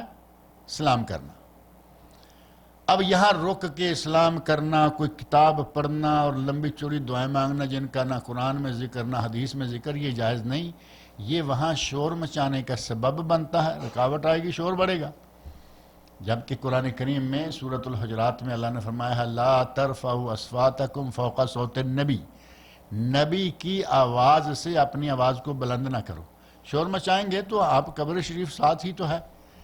نبی صلی اللہ علیہ وسلم کا احترام زندہ اور نبی صلی اللہ علیہ وسلم کا احترام وفات کے بعد ہر حال میں احترام جاری رہنا چاہیے، لہذا وہاں رکے نہیں، سلام کریں اور آگے گزر جائیں۔ وہ کبھی طواف کیا جایا کرتا تھا، وہ راستے انہوں نے اب بند کر رکھے ہیں، پہلے یہ تھا کہ یہاں سے گزرتے ہوئے گئے 7 سے دروازے پھر اندر داخل ہوئے، اوپر سے ہو کے آئے 7 چکر یہ بھی پورے کر لیتے قبر کے بھی، لیکن اب وہ سلسلہ انہوں نے بند کیا ہے، ادھر سے اندر نہیں جانے دیتے۔ نبی صلی اللہ علیہ وسلم کی قبر شریف پر، حضرت ابو بکر صدیق، عمر فاروق کی قبروں پر سلام کریں اور یہاں سے نکل جائیں۔ جنت البقیع ساتھ ہی ہے، جو اصل میں بقیع الغرقد ہے، اور آہستہ آہستہ ہم نے اسے جنت البقیع بنا دیا۔ صحابہ کرام کی قبریں، امہات المومنین کی قبریں، وہاں بے شمار لوگوں کی قبریں ہیں، علامہ احسان اللہ ظہیر رحمۃ اللہ علیہ کی قبر وہاں ہے، اور بہت سارے لوگ ہیں وہاں۔ آپ جا کے جو قبرستان کی عام دعا ہے وہ دعا مانگیں۔ اندر جانے کے لیے راستہ نہیں ہے، قبرستان کی دیوار پہ جالی لگی ہوئی ہے، وہاں کھڑے ہو کے دعا کریں، اتنے تکلفات میں آنے کی ضرورت ہی نہیں ہے۔ اگر آپ چاہیں تو احد، جہاں شہداء احد ہیں وہاں جا سکتے ہیں، وہاں جائیں، وہاں جا کے دعا مانگیں اور آ جائیں۔ احد نہیں جائیں گے، قبا نہیں جائیں گے، جہاں قبا جا کے صرف 2 رکعتیں پڑھنے کا پورے عمرے کے برابر ثواب ہے۔ نبی صلی اللہ علیہ وسلم ارشاد فرماتے ہیں من تطہر فی بیتہ، اگر کوئی آدمی اپنے گھر میں وضو کرے، ہمارا گھر وہاں کون سا ہوگا؟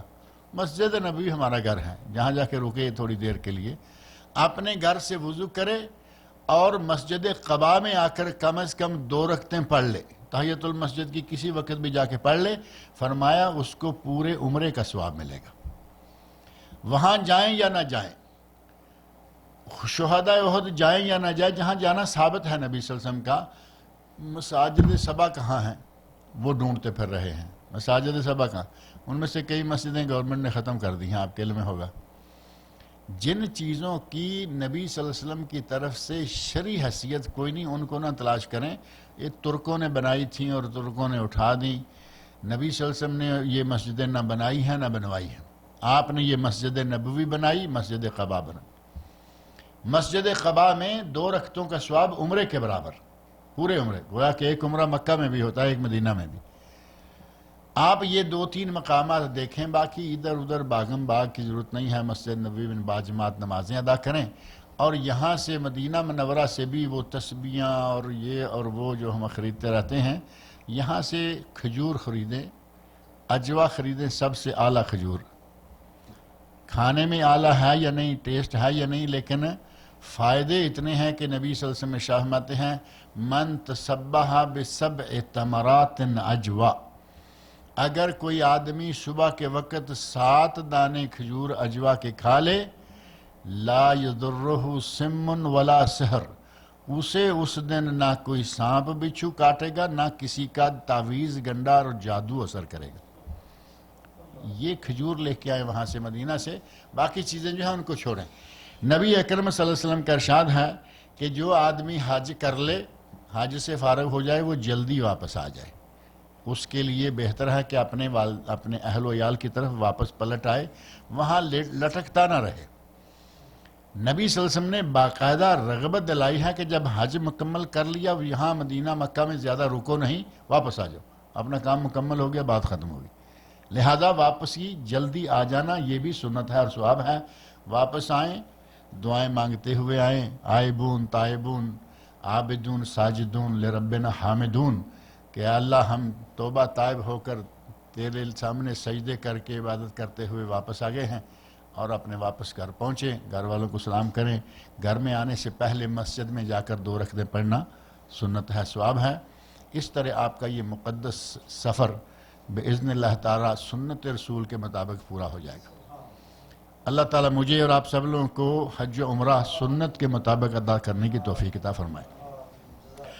اب قبل اس کے کہ آپ سوالات پوچھیں، میرے پاس جو آگے ہیں میں ان سے بات شروع کرتا ہوں، بلکہ ان سے بھی پہلے بعض احباب نے کہا ہے کہ مطلقاً بیماروں کے لیے دعا کریں کہ اللہ رب العزت جتنے بھی لوگ بیمار ہیں ان سب کو اللہ شفا عطا فرمائے۔ قذافی صاحب کی اہلیہ محترمہ جو ہیں وہ بھی ایک عرصے سے ایک تکلیف میں مبتلا ہیں. دعا کریں کہ اللہ رب العزت اسے بھی شفائے کاملہ عاجلہ عطا فرمائے. وہ لوگ جو قرضوں کے نیچے دبے ہوئے ہیں اللہ رب العزت ان کے قرضے ادا کرنے کی سبیلیں بنائے. کچھ لوگ بے روزگار ہیں، کام نہیں ملا، آج کل جابلیس لوگ بہت ہیں. اللہ رب العزت ہر بے روزگار کو اچھا روزگار عطا فرمائے. کچھ لوگ بے اولاد ہیں، اللہ رب العزت بے اولاد لوگوں کو نرینہ مدینہ نیک اولاد عطا فرمائے. اور ہمارے ایک ساتھی ہیں طاہر عبدالغنی، ان کا بیٹا جنید بیمار ہے، اس کے لیے بھی دعا کریں کہ اللہ رب العزت اسے بھی شفائے کاملہ عاجلہ عطا فرمائے.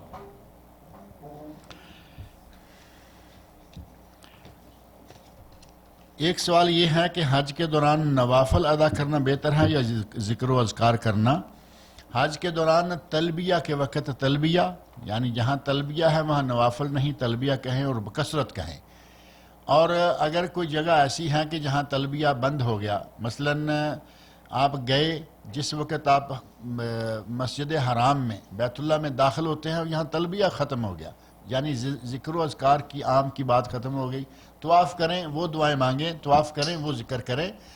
تو جہاں نوافل کی گنجائش ہے وہاں نوافل پڑھیں جائز، جہاں اذکار ہیں وہاں وہ اذکار کریں گے تو وہ زیادہ بہتر.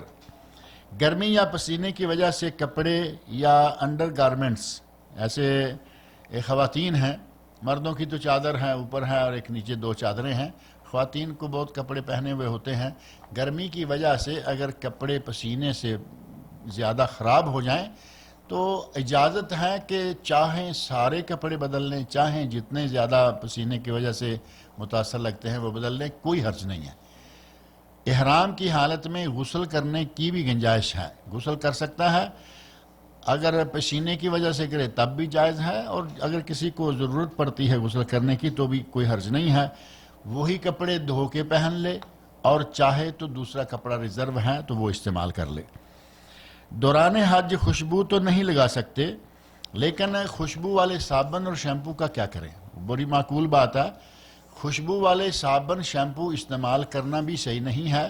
میں نے یہاں یا میرا خیال دوسرے درس میں ذکر کیا تھا کہ آج کل ایک صابن اور شیمپو نکلا ہے، وہ بالکل خوشبو سے خالی ہے، وہ ایسے ہی ہے کہ صابن ہے لیکن کوئی خوشبو نہیں ہے. اگر وہ آپ کو حج پر جانے سے پہلے مارکیٹ میں ملتا ہے وہ تلاش کریں، مل جائے گا. نہیں تو ایسا صابن اور شیمپو لیں جو سب سے کم ترین خوشبو والا ہے. اب ظاہر ہے کہ ہاتھ دھونے کے لیے صابن تو چاہیے، اب جگہ جگہ آپ مٹی تو نہیں تلاش کر سکتے کہ رگڑ کے کام چلائیں گے. ہاتھ دھونے کے لیے صابن چاہیے. صابن بغیر خوشبو کی کوئی ملتا نہیں اور آپ کی نیت خوشبو لگانے کی ہے نہیں، لہذا کم از کم خوشبو والا جو اگر کوئی صابن ہے اس کو استعمال کریں اس نیت سے کہ یہ مجبوری ہے. انشاءاللہ تعالی اس میں کوئی حرج نہیں ہے. لیکن یہ جو ہمارے آج کل فل خوشبودار صابن، فل خوشبودار شیمپو، وہ استعمال میں نہ لائیں. حج کے لیے احرام پہننے کے بعد 2 نفل ادا کرنے ہوتے ہیں؟ کوئی ضروری نہیں ہے، بلکہ صلاۃ الاحرام ثابت ہی نہیں ہے. میں نے یہ کل ذکر کیا ہے. صلاۃ الاحرام کوئی ثابت نہیں ہے. اگر کوئی نماز کا وقت ہے وہ نماز ادا کر لیں، آپ کا ہو گیا. مسجد میں بیٹھنا ہے، تحیۃ المسجد کی 2 رکعتیں پڑھ لیں، احرام باندھا ہوا ہے، ہو گیا. اور الگ سے مستقل ایسی کوئی نماز نہیں ہے. خواتین احرام کی حالت میں منہ کیسے ڈھک سکتی ہیں اور کیا وہ موزے پہن سکتی ہیں؟ خواتین کو موزے پہننے کی اجازت ہے لیکن دستانے پہننے کی اجازت نہیں. مردوں کو موزے پہننے کی بھی اجازت نہیں ہے اور سر ڈھانپنے کی بھی اجازت نہیں ہے. باقی جو احرام کا کپڑا تھا وہ میں نے تفصیل بتائی تھی. خواتین اپنے منہ کو کیسے ڈھانپ سکتی ہیں احرام کی حالت میں؟ کل یہ بھی بات آئی تھی نا کہ ہماری خواتین زیادہ تر منہ ننگا رکھتی ہیں اور مولوی حضرات نے ان کو اس پہ لگا رکھا ہے، جبکہ نقاب اور نقاب، پاکستانی نقاب اور عربی نقاب، اور پاکستانی شراب اور عربی پاکستان سے مراد اردو والوں کا. اب یہ نہ کہیں کہ انڈیا کا نام نہیں لیا، پاکستان، انڈیا، بنگلہ دیش، نیپال، سارے وہ جو شراب اور شراب میں فرق ہے وہی نقاب اور نقاب میں فرق ہے. نقاب منع وہ ہے جو ایسے ناک کے اوپر نوز پیر بیٹھ جاتا ہے. ویسے سر کا کپڑا گرا کر ام المومنین عائشہ رضی اللہ عنہا فرما رہی ہیں کہ ہم نے حج کیا جہاں اجنبی لوگ آتے، صدلت احدانا جلبابہا من راسہا علی وجہہا، تو ہم اپنے سر کا کپڑا اپنے چہرے پر گرا کر پردہ کر لیتے. تو اس طرح پردے میں رہنا ہے. وہ جو شیطان کی ایک چال ہے نا کہ میرا دم گھٹتا ہے اور میرا یہ ہوتا ہے، وہ شیطانی چالیں ہیں. عورت نیک نیتی سے یہ عہد کر لے کہ میں نے چہرہ ننگا نہیں کرنا غیر محرم کے سامنے، اسے شیطان بھی چھوڑ کے بھاگ جائے گا. وہ جو کہتے ہیں کہ دم گھٹتا ہے، انشاءاللہ دم کھل کے چلنا شروع ہو جائے گا.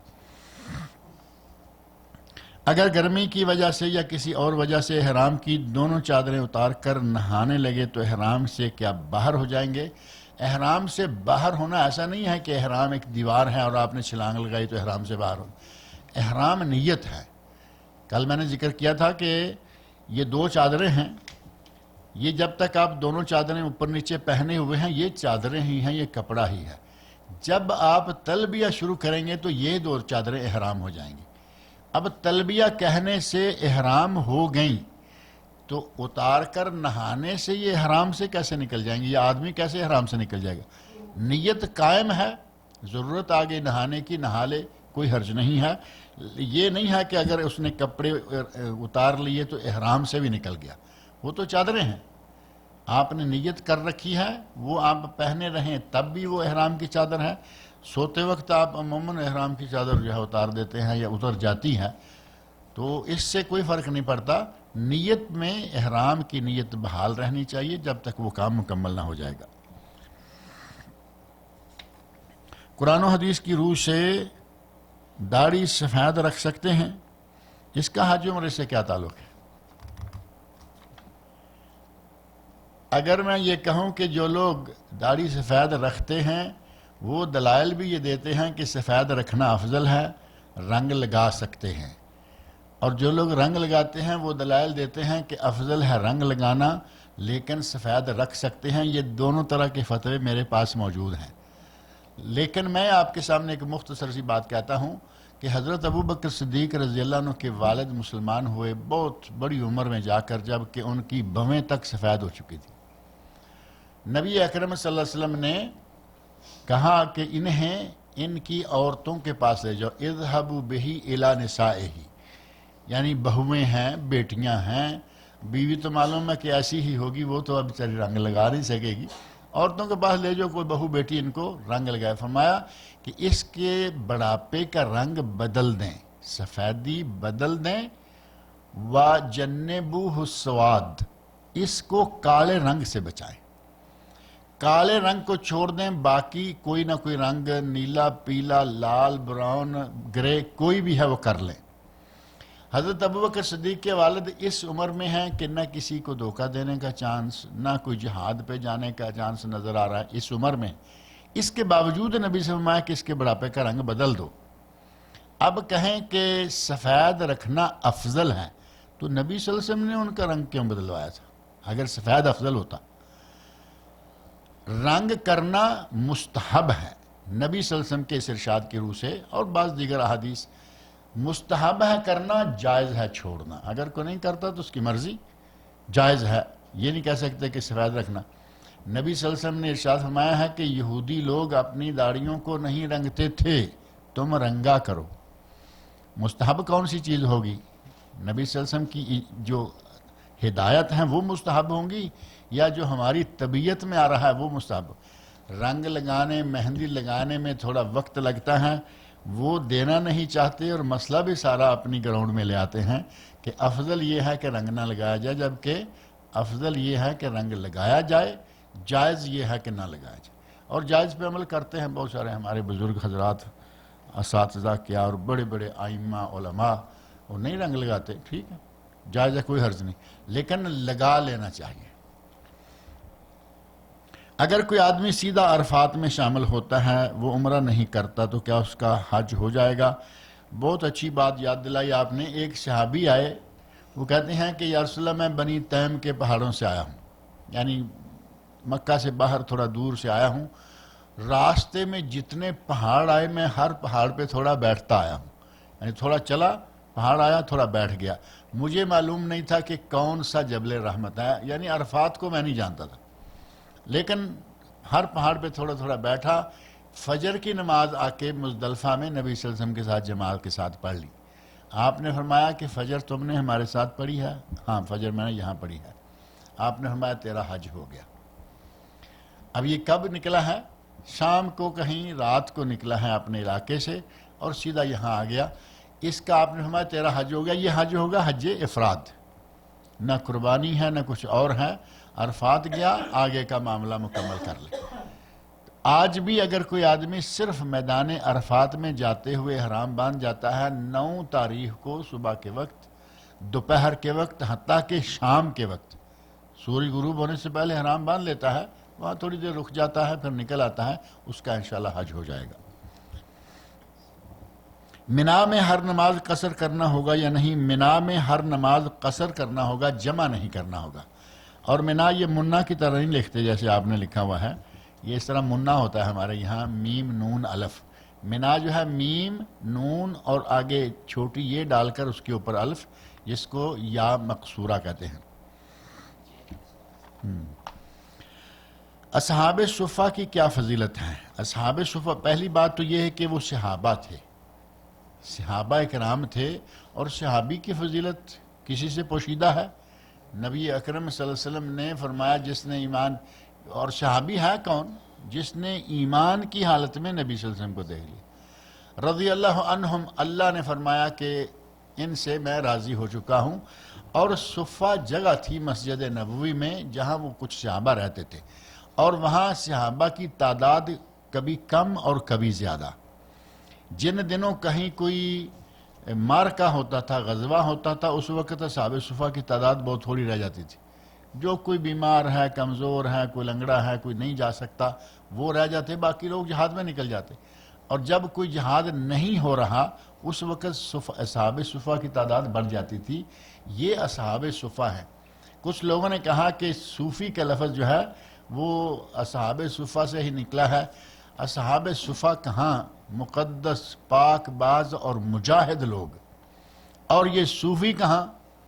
جنہیں ضال مضل، گمراہ ترین اور لوگوں کو گمراہ کرنے والے اور جہاد کے نام سے جن کا پیشاب تک نکل جائے، ان کا اصحاب صفہ کے ساتھ کیا تعلق ہو سکتا ہے؟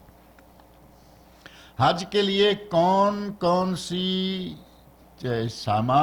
سا سامان حاجی کو لے کے جانا چاہیے؟ پہلے لوگ حاجی آتے تھے، نمک، مرچ، یہ ساری چیزیں ان کے ساتھ ہوتی تھیں، 2-3 قسم کی دالیں بھی ہوتی تھیں۔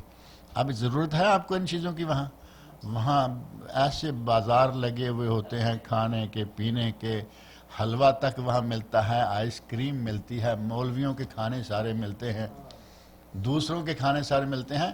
وہاں آپ ریزرو احرام لے جائیے، اپنا یہ ٹاول ہوتا ہے وہ لے جائیے، اس طرح کی چیزیں لے کے جائیے۔ آپ نے جو کپڑے پہننے ہیں، ظاہر ہے کہ 24 گھنٹے اور پورا سفر تو احرام میں نہیں رہنا، کچھ تھوڑے سے کپڑے ہلکے پھلکے رہیے تاکہ آپ کو اتنا لمبا چوڑا سامان، صوفے کرسیاں لے جانے کی ضرورت ہے، وہاں مل جاتی ہیں۔ صوفے کرسیاں آج کل بہت ملتی ہیں، حتیٰ کہ سونے کے لیے بھی جو صوفہ بیڈ ہے نا، وہ آج کل بہت سارا مل رہا ہے۔ اب پتہ نہیں آپ لوگ کب کہاں جائیں گے، گول لٹرا لیں تو بیڈ اور گول کر لیں تو صوفہ، یہ کرسیاں آج کل وہاں مینا میں بہت ملتی ہیں۔ لہذا آپ باہری برکم سامان نہ لیں، تھوڑا سا سامان لیں ہلکا پھلکا۔ اب یہ بھی نہ ہو کہ آپ ایک کپڑا لیں پہننے کے لیے اور پسینے کی وجہ سے خراب ہو جائے، اب نہ دھونے کا چانس رہے نہ یہ، 1-2 کپڑے جو ہیں وہ ساتھ لے لیں۔ لا الہ الا اللہ وحدہ لا شریک لہ لہ الملک والحمد وہو علی کل شیء قدیر، کیا ہے یہ دعا ہے یا اللہ کی حمد و تسبیح ہے؟ کیا یہ دعا میں شمار ہوگی؟ یہ ذکر و اذکار میں شامل ہے، اور نبی صلی اللہ علیہ وسلم فرماتے ہیں کہ یہ جو بہترین دعا ہے ان میں سے بھی ہے۔ اللہ رب العزت سے مانگنے کے بہت سارے طریقے ہیں۔ آپ ارشاد فرماتے ہیں، ایک صحابی کہتا ہے کہ یا رسول اللہ میں دعا مانگتا ہوں تو اس دوران میں تھوڑا سا وقت آپ کو مثلاً آدھا چوتھا حصہ درود شریف پہ لگاتا ہوں۔ آپ نے فرمایا ٹھیک ہے، لیکن درود شریف زیادہ کر لو تو اچھا ہے۔ کہتا ہے میں آج کے بعد آدھا وقت درود شریف آدھا دعا۔ فرمایا ٹھیک ہے، اور کر لو تو اچھا ہے۔ آئندہ میں 3 حصے درود شریف اور 1 حصہ دعا۔ فرمایا ٹھیک ہے، اور کر لو تو اچھا ہے۔ صحابی نے کہا کہ میں سارا وقت ہی درود شریف پڑھوں گا. فرمایا تمہیں مانگنے کی ضرورت ہی نہیں پڑے گی, تمہاری ساری حاجت اللہ پوری کرے گی. تو یہ کلمات کہنے والا جو اللہ کی توحید بیان کر رہا ہے, اس کے دل میں ہے کہ یا اللہ مجھے وہ ملے, اللہ رب العزت دینے والا ہے. لہذا یہ حمد ہے, ذکر ہے, ثنا ہے, دعا ہے, یہ سارا کچھ ہے. اگر ہم حج کرنے جاتے ہیں تو اپنے گھر والوں اور رشتہ داروں سے معافی مانگنی چاہیے یا کچھ اور کر کے جانا چاہیے؟ اچھا یہی ہے کہ اپنے رشتہ داروں کو راضی کر کے جائیں, معافی تلافی کر کے جائیں. میں نے پہلے درس میں یہ ذکر کیا تھا کہ اگر کسی پہ زیادتی کی ہے اس سے معافی مانگیں, اگر کسی کا مال بٹورا ہے اس سے معافی مانگیں اور مال واپس کریں. واپس لے کر معافی دیتا ہے تب اس کی مرضی, ویسے ہی معاف کر دیتا تب اس کی مرضی. لیکن اگر کہیں لینے کے دینے پڑنے کا خطرہ ہے تو کھل کھلا کے نہ دیں, طریقے سے انڈر گراؤنڈ طریقے سے پہنچا دیں, مال پہنچ جانا چاہیے. لیکن اس کا یہ بھی معنی نہیں ہے کہ آپ نے کسی سے بات کی کہ میں بھی حج پہ جا رہا ہوں, آپ مجھے معاف کر دو, وہ کہتا ہے کہ میں معاف نہیں کرتا. اب آپ حج پہ نہیں جائیں گے, کوشش کریں اس سے معافی تلافی کر کے جائیں. والدین سے خاص طور پر معافی تلافی کریں, ٹیلی فون کریں, ان کا دل اچھا کریں کہ وہ پاکستان انڈیا میں بیٹھے ہوئے ہیں, آپ حج پہ جا رہے ہیں, انہوں نے ابھی حج نہیں کیا. ایسی صورت میں خاص طور پر ان کا دل متاثر ہوگا. ان کے دل کو اچھا کریں, ان کے دل پر سرور داخل کریں. نبی صلی اللہ علیہ وسلم فرماتے ہیں یہ تو ماں باپ ہیں, مومن کے دل پر سرور داخل کرنا ہی بہت بڑا ثواب. ماں باپ کے دل کو خوش کریں, آپ ان سے وعدہ وعید بھی کریں نیک نیتی کے ساتھ کہ مجھے موقع مل رہا ہے, میں انشاءاللہ آپ کو بھی کرواؤں گا. اور میں نہیں سمجھتا کہ کوئی ایسا سنگ دل ماں باپ ہو. کہیں کبھی سننے میں آتا, اس نے کہا کہ جب تک مجھے نہیں کراؤ گے تم حج نہیں کر سکتے. لیکن بہت شاذ و نادر ایسے واقعات ہوتے ہیں. عموماً ماں باپ کا دل پتلا ہوتا ہے, نرم ہوتا ہے, وہ فوراً مان جاتے ہیں.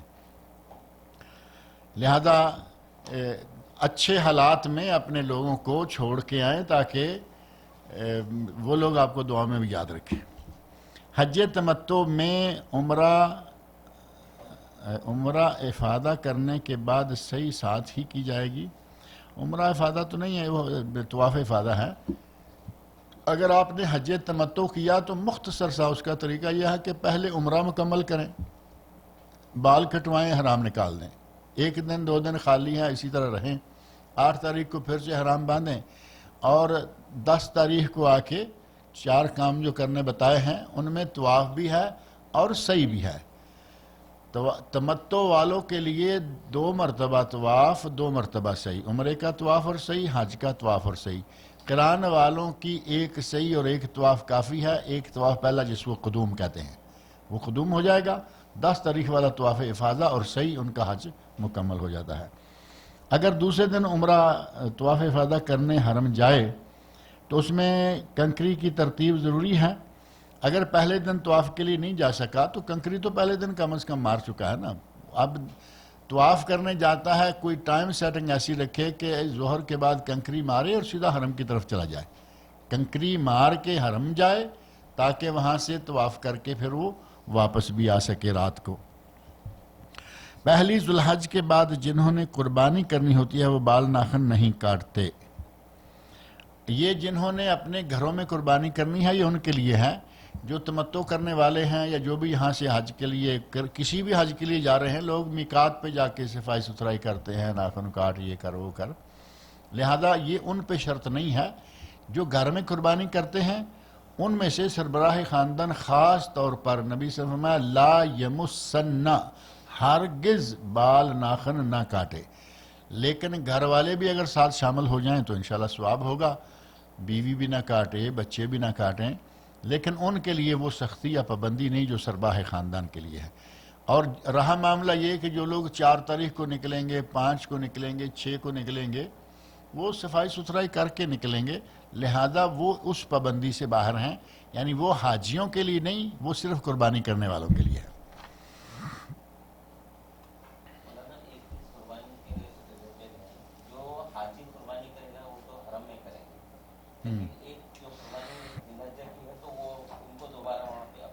وہ اپنے گھر والوں کی قربانی گھر والوں میں کرے, کوئی بات نہیں.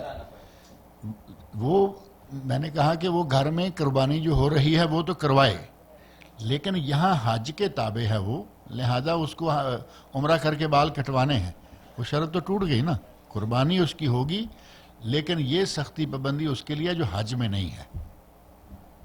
سوالات کا سلسلہ بند کرتے ہیں، بس بھائی حج پہ جا رہے ہیں اور اس کا کوئی خاص سوال ہے تو وہ سوال کر سکتا ہے اس سوال سے۔ شیخ یہ جو ہم طواف کریں گے بال کٹانے کے بعد، اس والے طواف میں 10 تاریخ کو یہ یعنی آخر میں جو حج کا 10 تاریخ کو آخر میں طواف وداع ہے، وہ بالکل آخر میں جا کے پہلے والا جو طواف ہے طواف افاضہ، طواف جا 2 رکعتیں ہر طواف کے بعد پڑھنی ہیں۔ شاید میں نے وہاں اس مطلب ذکر نہیں کی طواف افاضہ کے ساتھ، جب بھی طواف کریں چاہے وہ نفل ہی کیوں نہ ہو، کل میں نے حدیث پڑھی تھی علی کل صبع رکعتان، ہر 7 شوط پر 2 رکعتیں ہیں۔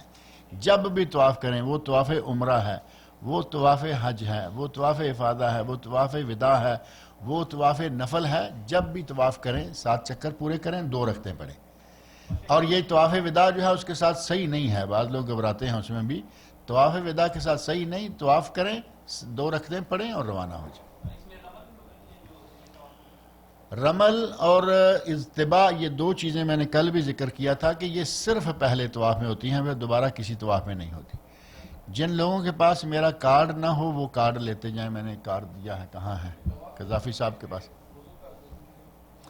طواف کے لیے وضو شرط ہے، طواف کے لیے وضو شرط ہے۔ اور ایک چیز یہاں مجھے اور یاد آ گئی کہ اگر کسی عورت نے طواف زیارت، طواف افاضہ یا طواف حج اور صحیح کر لی ہے، 1 دن 2 دن 3 دن کے بعد وہ روانہ ہونا چاہتے ہیں، روانہ ہونے سے پہلے اسے مینسل شروع ہو گئے، حیض پیریڈ شروع ہو گیا، اللہ نے اس سے طواف معاف کر دیا، اس کو اجازت ہے کہ وہ نکل جائے۔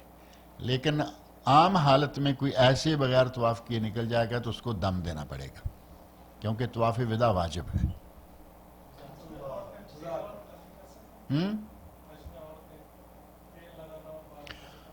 تیل لگانا، کنگھی کرنا منع تو نہیں ہے، لیکن کنگھی کرنے سے بال ٹوٹتے ہیں۔ یہ تو کچھ انڈرسٹوڈ چیزیں ہوتی ہیں نا کہ جب کنگھا کریں گی، عورتوں کے لمبے بال ہوتے ہیں، پکڑتے ہیں کنگھی میں آ کے، تو بہتر یہ ہے کہ عورت احرام کی حالت میں کنگھی سے اجتناب کرے۔ مہندی لگانا بھی عورتوں کے احرام کی حالت میں جائز ہے، لیکن وہ چونکہ زیب و زینت کے کھاتے میں آتا ہے، بہتر یہ ہے کہ مہندی بھی نہ لگائے۔ حیاکم اللہ، دعا میں یاد رکھیے۔ کارڈ یہ قذافی صاحب کے پاس ہیں، جن کو چاہیے لیتے جائیں تاکہ کوئی مسئلہ پوچھنا ہو حج کے دوران، حج کے بعد، حج سے پہلے، تو انشاءاللہ تعالی رابطے میں رہیں گے۔ وعلیکم السلام ورحمۃ اللہ وبرکاتہ۔